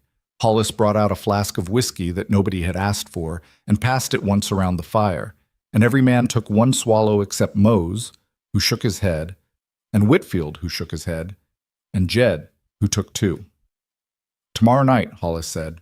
"Tomorrow night. Walk it for me again." So Jed walked it for him. They had drawn a new map by the light of the campfire. Bigger, better, with everything Hobie Crane had said about the ranch that Whitfield had overheard and remembered. They knew now that 2 of Granger's 11 men were down with grip and might or might not be on their feet. They knew that the foreman with the broken head, Lyle Pemberton, was back on duty but slow and angry. They knew that Granger had brought 3 more men in from town, as the news of the federal marshal had reached him. But those men were town men, gunmen for hire, not ranch hands, and they slept in the bunkhouse with the others and ate at the same table and were resented by the regulars. They knew that the cook Esperanza was still on the ranch and had been seen by Whitfield's man in town buying flour 2 days earlier, which meant she had not been turned out. They knew where Annalee was being kept, a small upstairs bedroom on the east side of the main house, with 1 window and a door that locked from the outside. "It's the window," Jed said. "There ain't no other way. We can't get to that door without going through the house, and the house has 4 men in it at night, 2 of them Granger's town gunmen, plus Granger himself. The window's on the east side, 2nd story, 12 feet off the ground. Mose climbs it." Mose nodded once. "You climb it, you tap on the glass, she opens it. We've sent word ahead through Esperanza that we're coming and that the tap will come tomorrow night between 3 and 4 in the morning. She'll be ready, she'll be dressed. You hand her down to Hollis on the ground. Hollis carries her to the wash. The wash takes us a 1/4 mile out before anybody sees us. From there it's horses, and we ride." "And while we're at the window," Hollis said, "while we're at the window, the rest of you are at the bunkhouse. You ain't shooting unless they shoot first. You're at the bunkhouse with the axle grease and the rope and the saw, and you are doing the work I told you about, and you are doing it quiet. And the dogs. Esperanza's been feeding the dogs raw fat for 2 weeks. They know her smell. She'll meet them at the smokehouse with more fat tomorrow night, and they will go to her and they will eat and they will not bark. She gave us that. That woman is going to die for this. She knows she might. She's coming out with us. She's got a brother in California, and we're putting her on the train in Helena. Hennig spat into the fire. What about Granger? Jed looked at the fire a long time. Granger ain't part of the plan. He's part of the problem, son. He's part of the problem. He ain't part of the plan. The plan is the girl. The plan is the girl and Esperanza and out and on horses and gone. Granger's problem belongs to the federal force riding from Helena. They'll be there in 5 or 6 days after us. Hennig spat again. That ain't going to be enough for you, Jed. You walk away with the girl, Granger's going to come after every man here. He's got the money for it. He's got the lawyers for it. He'll wait a year if he has to. I know that. Then we ought to... We are getting the girl out, Jed said. We are getting the girl out, and we are getting Esperanza out, and we are not killing a man in his own house at 3 in the morning because we have decided the law is too slow. I want him dead, Russ. I want him dead more than I have wanted anything since my wife died. But if I shoot him in his bed, even him, then I am the man Cooper County hangs, and Whitfield here cannot file a report that helps me. And Raven Mercer waits in Helena for a man who never comes back. The girl is the plan. Hennig said nothing. After a while, he nodded. Whitfield, who had been silent through the planning, finally spoke. If shots are fired in self-defense, gentlemen, my report will reflect that they were fired in self-defense. If a man draws on you and you shoot him, that is a clean shooting under the laws of this territory. I want to be clear about that because I do not want any of you confused about it on the night. We hear you, Marshal, Saul Pell said. Deputy? Deputy, hear you. They slept 4 hours. The cold woke Jed before any of them, and he sat by the dead fire wrapped in his buffalo robe and watched the sky go from black to gray to the first pale wash of morning, and he thought about Raven Mercer in a boarding house in Helena, and he thought about a 14-year-old girl in an upstairs bedroom on the east side of a house he had never seen, and he thought about all the small things that could go wrong between tonight and tomorrow. And after a while, he stopped thinking and just watched the sky. They rode the last 12 miles that day in a slow, careful arc that brought them up through broken country to the west of the ranch, never silhouetted against a ridge, never crossing open ground. They left the horses with Hennig in a hollow, a mile from the wash. Hennig would hold the horses and would, if anyone came up the wash from the ranch, fire 1 shot from the sharps and put a man down at 500 yards. He was the tripwire and the rear guard, and he was 63 years old, and he understood his job, and he did not complain about it. The rest of them moved up the wash on foot in the last hour before midnight. The moon was a thin one, almost gone, and the snow on the wash floor was old and crusted and made very little noise under a careful boot. Mose moved at the front. He moved better than any of them, the way a man moves who has hunted alone in deep country for 30 years, and has decided, somewhere along the way, that silence is the only honest language. At the back of the smokehouse, Esperanza was waiting. She was a small woman, perhaps 50, with gray streaks and black hair and a face like a closed book. She held a wooden bucket.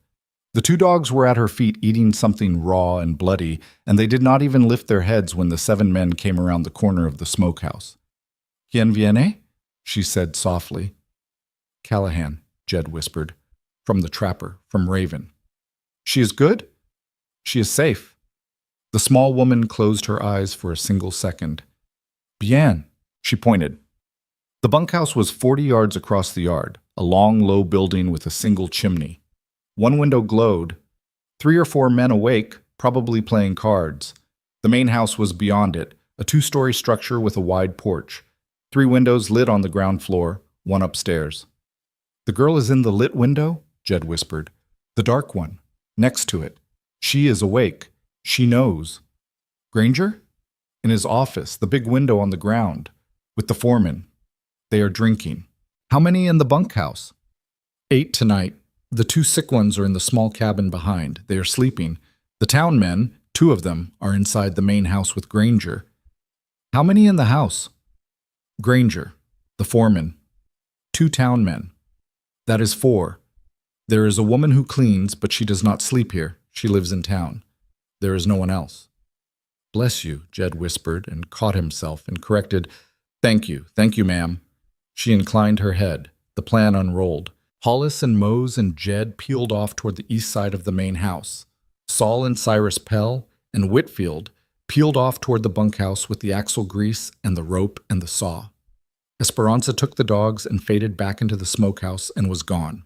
At the east side of the main house, Mose looked at the window 12 feet above his head, and he handed his rifle to Hollis, and he wedged the toes of his boots into the chinking between the logs the way another man might step on a kitchen stool. He went up the wall as silently as a cat. At the top, he hung from the sill with one hand, reached up with the other, and tapped the glass once, twice, 3 times in a slow, careful rhythm. The window opened. A small, pale face appeared. It was Annalie Mercer. Jed had never seen her, but he knew her because she had her sister's set jaw and a stillness too old for her years, and her hair was the reddish-brown her sister had said it would be. She had a small canvas bundle in her hand. She had been dressed and ready for hours. "Who?" she breathed. "Friend of your sister." "She's alive?" "She's alive." The girl swung her legs over the sill without another word. Mose got an arm around her and lowered her down to Hollis. Hollis caught her with a grunt and set her on her feet, and the girl looked up at all 3 of them, and then she nodded once like her sister, like she had already decided what came next without being told. And Hollis put a finger to his lips, and she nodded again, and they were moving. That was when the first shot came from the bunkhouse. Jed turned and ran. Hollis grabbed the girl under one arm and ran the other way toward the wash, with Mose dropping down off the wall behind him. Jed sprinted across 40 yards of open yard toward the bunkhouse, and what he found when he got there was Saul Pell crouched behind the corner of the building with his revolver out, and Cyrus on the ground 6 feet from him with a hand pressed to his side, and blood already coming up through his fingers, and Whitfield kneeling beside Cyrus and pulling the man's coat open to find the wound. "What happened?" Jed hissed. "Door opened," Saul said. His voice was steady and far away the way some men's voices got when they were about to start killing. "Just opened. Man came out to piss. Saw us. Drew, Cyrus shot him. He shot Cyrus. He's down. The others are awake now." Sure enough, voices inside the bunkhouse. Shouts, the sound of men kicking out of bedrolls, the scrape of rifles being grabbed. The first window of the bunkhouse exploded outward, and a barrel came through, looking for a target. Jed lifted the carbine and put 2 rounds through the window. The barrel pulled back fast. "Cyrus is hit bad," Whitfield said tightly. "Through the lung. We have to move him now." "We can't move him through the yard." "Then we move him through the bunkhouse." "Through it?" "They can't come out the front because we're on the front. We're going to go around to the back. We're going to put the axle grease on the back wall and the back door and the sides. We're going to do what we came to do." The plan had been to do it after they had the girl out and were already gone. They had figured on 20 minutes of head start. They had figured on quiet. The plan was now in pieces, and Whitfield, a federal deputy who was supposed to be a witness and nothing more, was telling Jed to do the thing that would erase Silas Granger's army of gunmen from the face of the earth.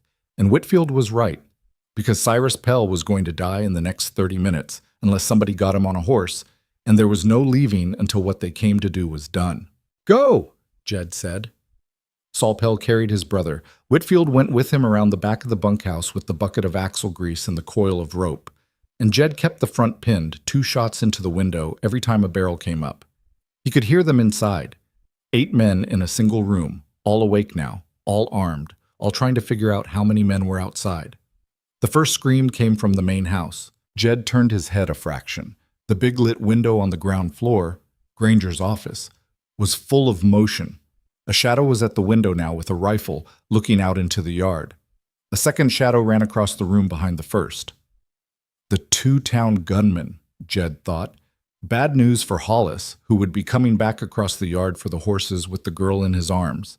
He couldn't be in 2 places. He took a deep breath. He shifted his aim from the bunkhouse window to the lit window of the main house and put 3 rounds through it as fast as he could lever the carbine. The glass exploded. Somebody inside the house screamed in pain. The shadow with the rifle dropped, and Jed could not tell whether he was hit or whether he had just gone to the floor, but either way the rifle was gone from the window for a moment, and that was a moment Hollis might use. Hollis used it. Jed saw his big shape coming back across the yard from the wash with empty arms. He had handed the girl off to Mose, who had taken her down to the horses. And Hollis came across the yard at a low run and dropped down beside Jed at the corner of the bunkhouse and said, "We doing this thing or not?" "We're doing it. Whitfield's around back." "Then let's give him cover." They gave him cover. They put round after round into the bunkhouse windows and the front door, not aiming to hit, aiming to keep heads down. They emptied magazines and reloaded and emptied again. And after what felt like an hour but was probably 4 minutes, Whitfield came around the corner of the bunkhouse with the empty axle grease bucket in his hand and said, "It's done. Light it." Saul Pell had already pulled out a match and the small bottle of coal oil they had brought for this exact purpose. He soaked a rag, lit it, and threw it underhanded against the back corner of the bunkhouse, where Whitfield had laid down a strip of axle grease 3 feet wide across pine boards as dry as bone. The fire took. It took fast. The fire was not the point. Smoke was the point. They had not greased the bunkhouse to burn it down, though it would burn down. They had greased the bunkhouse and rigged the rope and the saw across the back door so that any man who came running out the back at the smoke would tangle his legs and go down hard, and any man who came out the front would be silhouetted against the fire and shot. They started coming out the front. The first one was a man Jed didn't know. He came out with his rifle up and his shirt half on, and Saul Pell shot him through the throat from 12 feet away. The second was Lyle Pemberton, the foreman, with his face still misshapen from where Raven had hit him with a brick. He came out shooting blind, and Hollis put a round through his chest with the Spencer, and Pemberton went down on the porch boards and did not get up. The third and the fourth were town gunmen. They came out together with revolvers in both hands, and Jed and Whitfield each took one, and the gunmen went down on top of the foreman. 3 more came out the back.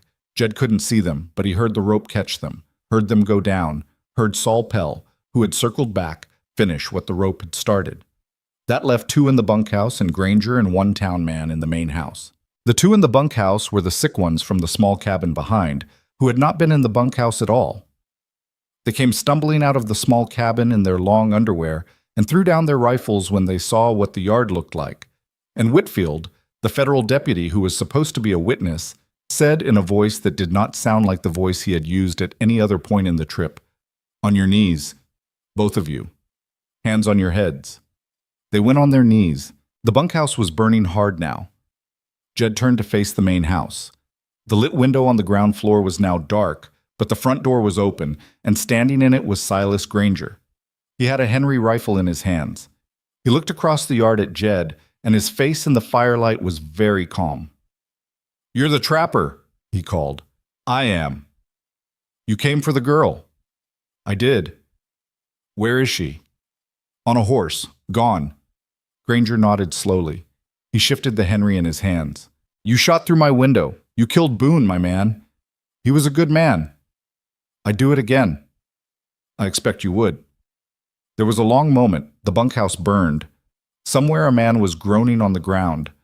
Hennig, far back at the horses, fired the sharps once at something Jed couldn't see, probably a man trying to come up the wash from the road, and the sound of the big rifle cracked across the yard like a whip.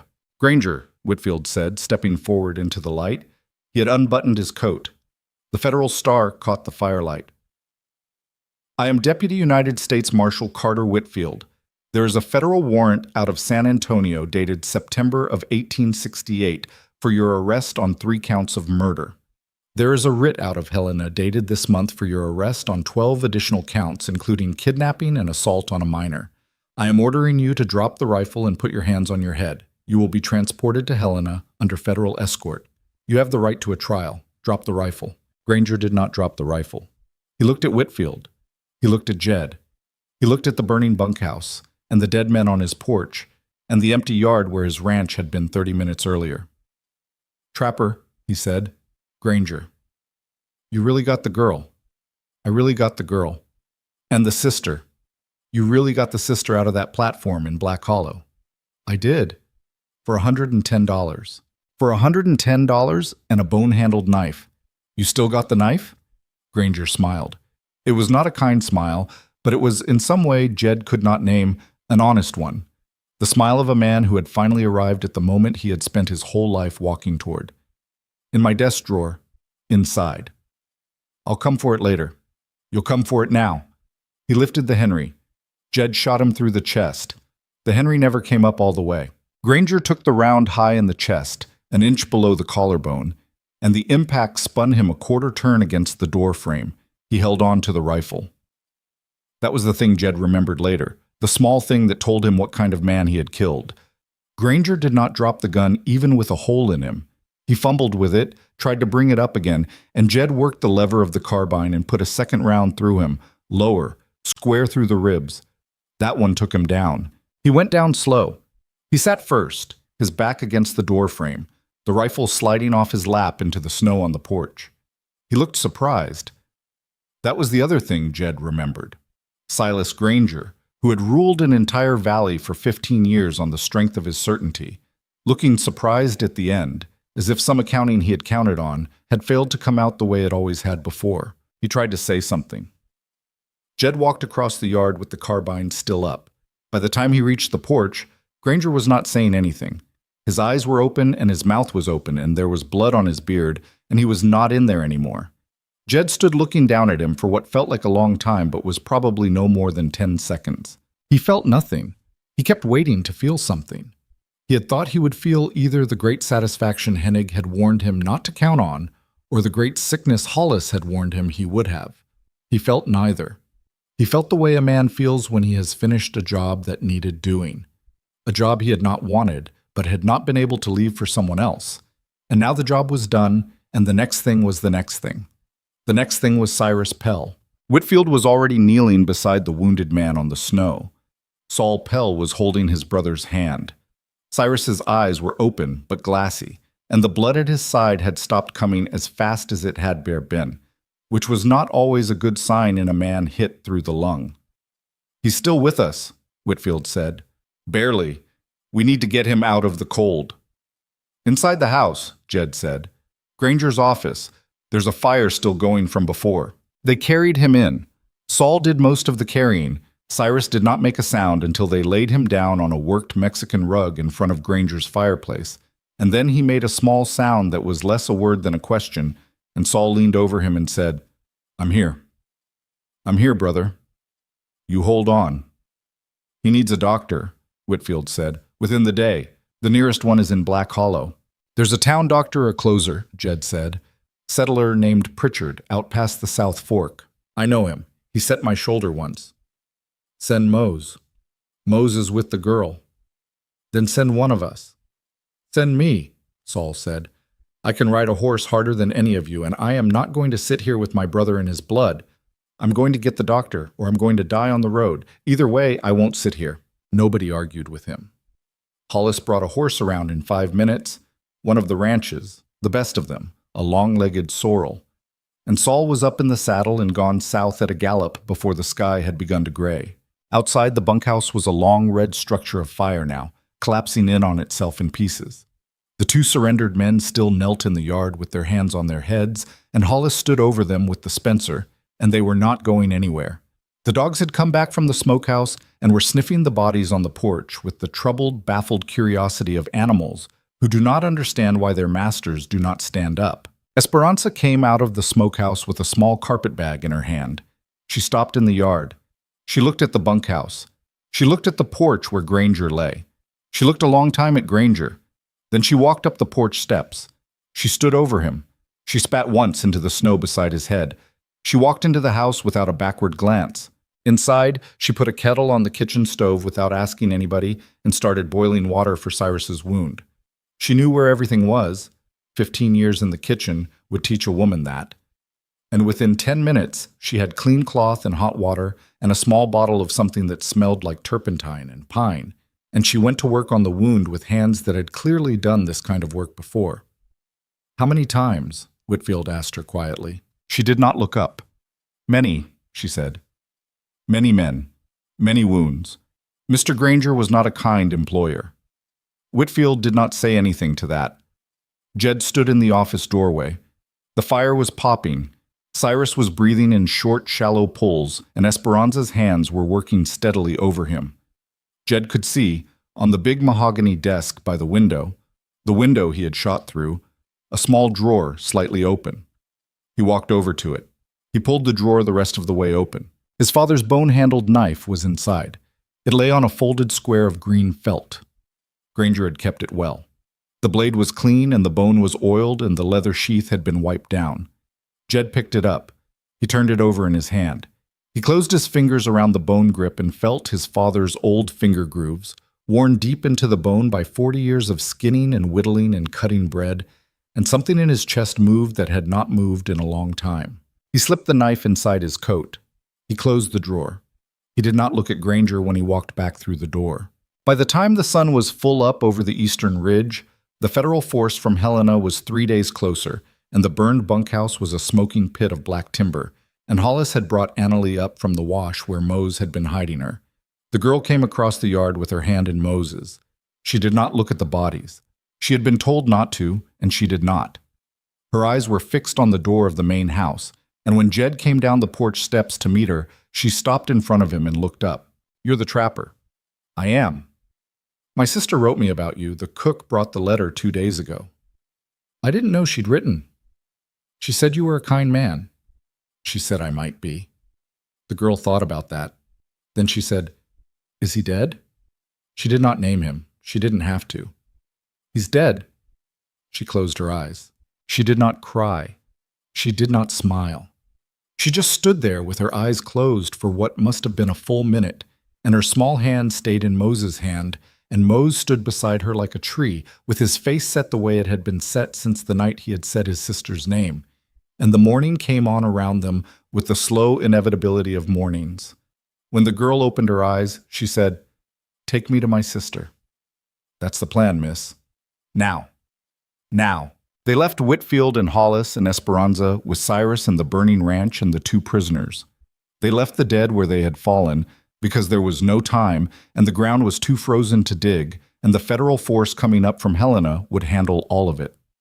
Jed took Annalie up behind him on the best of the ranch's horses, the second best, since Saul had the best, and Mose rode beside them, and they pointed north toward Helena. They made the town in 4 days. The girl did not cry once on the road. She slept against Jed's back at night, wrapped in 2 blankets, and she ate what was put in front of her, and she answered questions when she was asked them and stayed quiet otherwise. On the second night by the fire, she asked Jed about her sister's eyes, whether they were the same, whether Raven still had the way of looking at people that the girl remembered from when she had been small. Jed said yes. The girl nodded slowly and said, "She used to look at me like that. When I was scared, she would look at me and I would stop being scared. I never asked her how she did it." "I don't think she knows either, miss." "I think she doesn't." She went quiet for a while. "Mr. Callahan." "Yes." "My father wasn't a bad man." "Your sister told me that. She said he was kind." "He was. He was just stupid." She said it without heat, with a tired old grief that was not at all what a 14-year-old girl should sound like. "I think about him sometimes. I think about how, if he had not lost the farm, we would still be there, and our mother would have lived, and Raven would not have. Her voice caught for the first time. "I get angry at him still. Is that wrong?" "No, miss. My sister doesn't get angry at him. She gets sad. Your sister has carried a heavy thing a long time. Maybe she's used up her anger." "Maybe." She slept against his back that night, and at some point in the small hours he felt her crying against him, very quiet, the same way her sister had cried in the cabin the night before she had ridden out. He did not say anything. He just stayed still and let her cry herself out, and after a while she slept. And in the morning her eyes were red, but she ate her bacon without complaint and got up on the horse without a word. On the 4th afternoon they came down out of the high country into the long valley where Helena sat in its bowl of hills, smoke from 1,000 chimneys hanging low over the rooftops in the cold. Jed had not been in a town that size in 11 years. He felt every window watching him, even though probably none of them were. He found the marshal's office on the second try. He went in. A clerk at the desk looked up, looked at his beard, looked at the girl behind him, looked at Mose behind the girl, and said carefully, "Can I help you?" "My name is Jed Callahan. I am here to see Marshal Owen Trask." "He's not here, sir. He's at the federal courthouse. There's a hearing today." "What hearing?" "Mister, the whole town's been talking of nothing else for 2 weeks. Granger hearing. The Mercer woman is testifying." Jed looked at Annalie. She had gone very pale. "Right now," he said. "Right now." the clerk said. The courthouse was 3 blocks over. They walked. Jed carried Annalie's bundle and Mose walked behind them, and the 3 of them went up the courthouse steps and through the heavy oak doors and down a polished hallway that smelled of beeswax and pipe smoke. And at the end of the hallway was a room with 2 armed bailiffs at the door, and one of them stepped forward when Jed approached and said, "Sir, the hearing is closed to— My name is Jed Callahan. This is Annalie Mercer. She is Raven Mercer's sister. The marshal will want her in that room." The bailiff went still. He looked at the other bailiff. The other one slipped inside the door, and there was a long moment, and then he came back out with Marshal Trask behind him. Trask saw the girl first. His tired face did not change in any large way, but Jed saw the small thing it did, the way the corners of the eyes loosened, and the marshal said very quietly, "Miss Mercer." "Sir." "I am very glad to see you." "Yes, sir." "Your sister is inside." "Yes, sir." "Would you like to come in?" "Yes, sir." The marshal pushed open the door. He stepped aside. Annalie walked in. Jed and Mose followed her, and Jed saw a long room with high windows and rows of wooden benches and a raised judge's bench at the far end, with a man in a black robe and white whiskers behind it, and a witness chair to the side of the bench. And in that chair, in a plain gray dress, with her black hair braided, and her mismatched eyes lifting in disbelief at the sound of the door, was Raven Mercer. She saw Annalie. The whole courtroom saw what happened next. The men at the bench, the judge, the federal prosecutor at his table, the half-dozen reporters in the gallery scribbling notes, the 2 ranch hands of Grangers who had been brought up as material witnesses, the old woman in black at the back who had come every day of the hearing for reasons no one had asked her. They all saw it. Raven stood up from the witness chair. She stood up too fast and the chair scraped backward, and the bailiff started to move forward to stop her, and the judge raised a hand and the bailiff stopped, and Raven was already coming down off the witness stand, walking down the side aisle, and her sister was running toward her up the center aisle, and they met in the middle of the courtroom in front of the judge's bench, and Raven Mercer went to her knees in front of her sister and put her arms around her, and Annalie wrapped her own arms around her sister's neck and pressed her face into her sister's hair, and neither of them said a word for the longest time. The courtroom did not move. The judge did not call them back. Even the reporters had stopped writing. After a while, Raven lifted her head.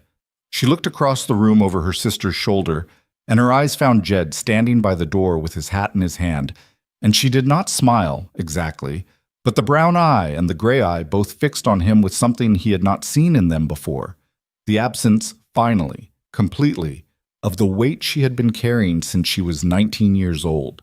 She mouthed 2 words at him across the room. "Thank you." He nodded once. He looked away because his eyes had started to do something he had not given them permission to do.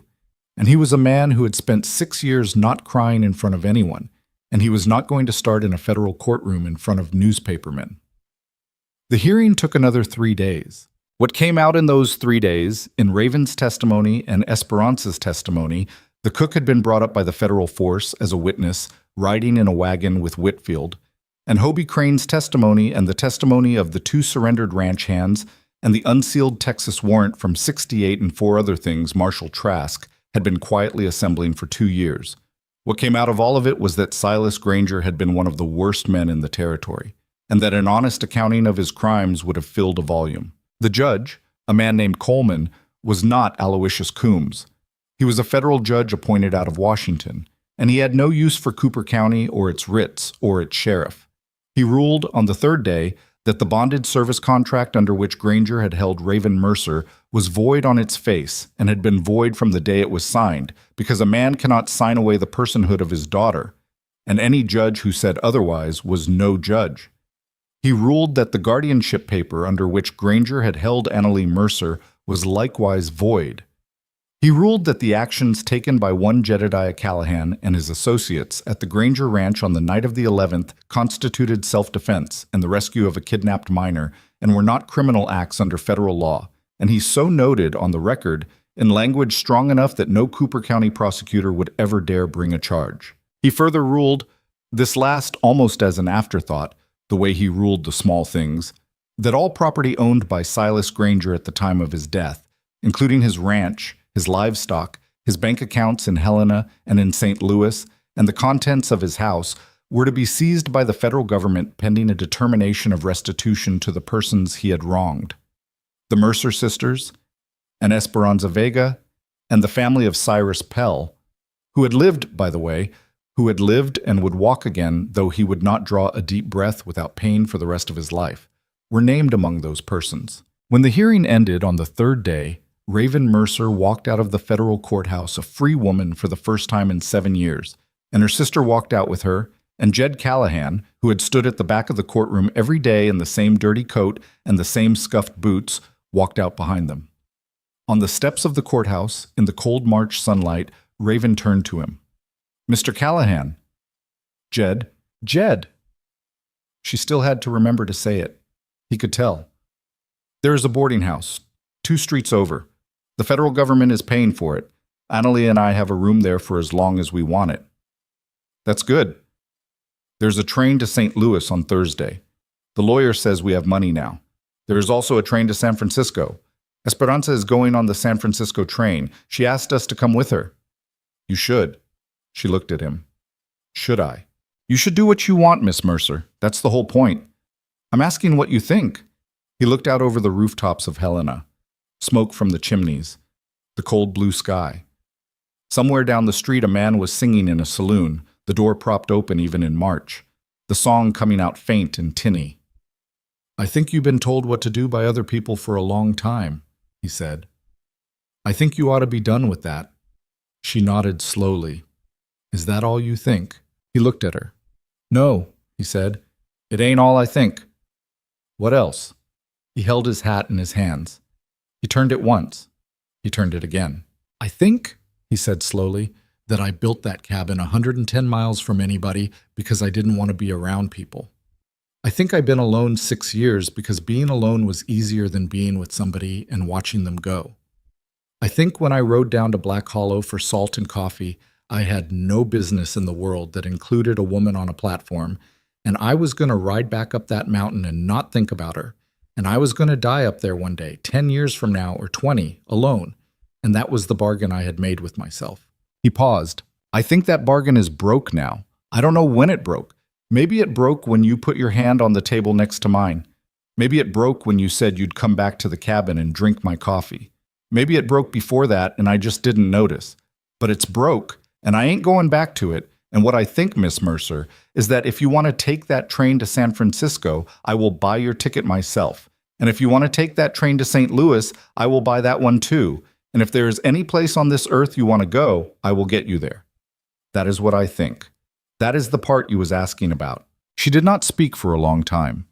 Then she said, "And if I don't want to take any train, then I will take you back to Cold Fork, and you will sit at that table, and you will drink my coffee, and we will see what comes next.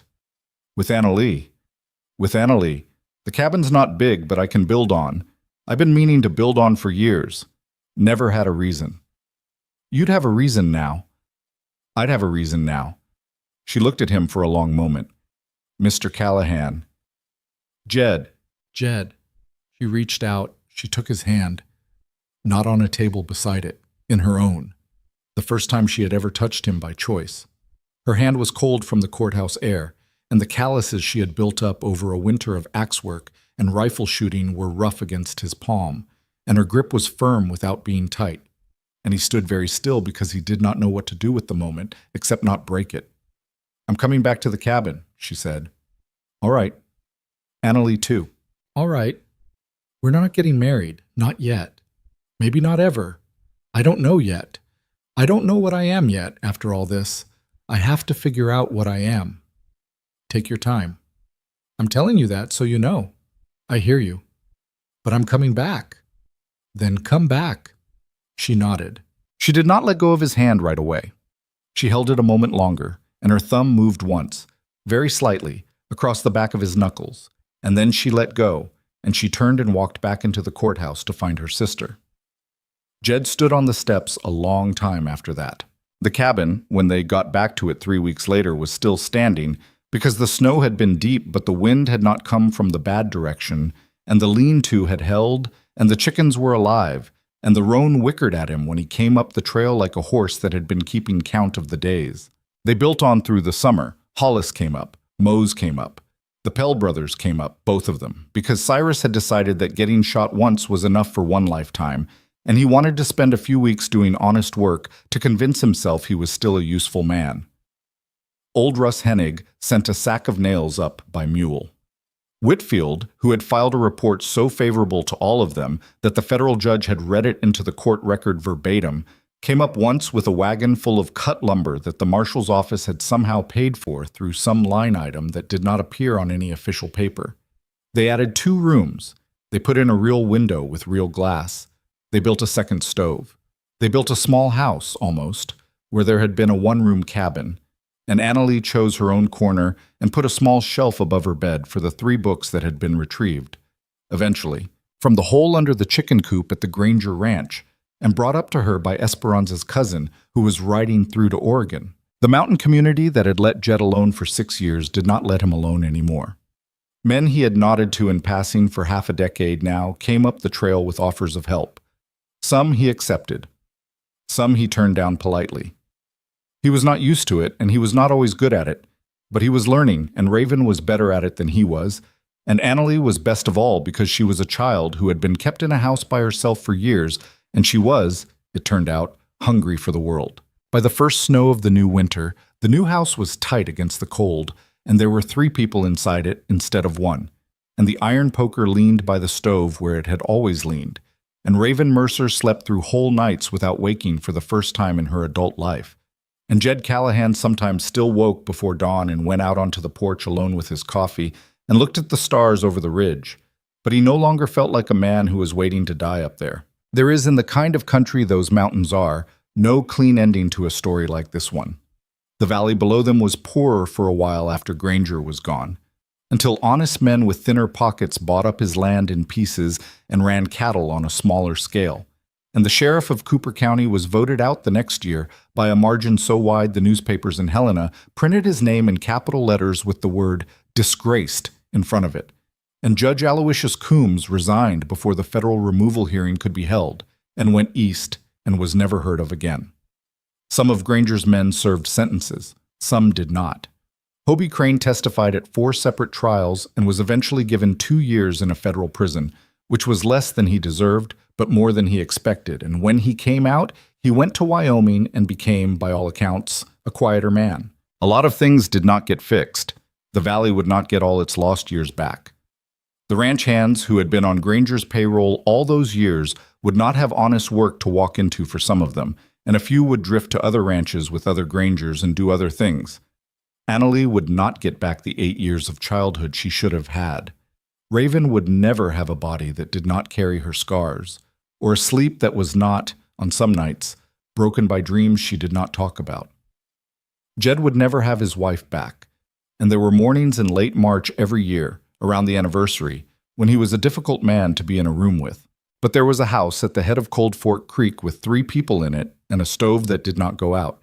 And there was a small girl with a reddish-brown braid reading Sir Walter Scott out loud at the kitchen table, while a tall woman with mismatched eyes peeled potatoes beside her. And there was an old trapper who came in from the cold and stamped the snow off his boots and was met at the door by both of them.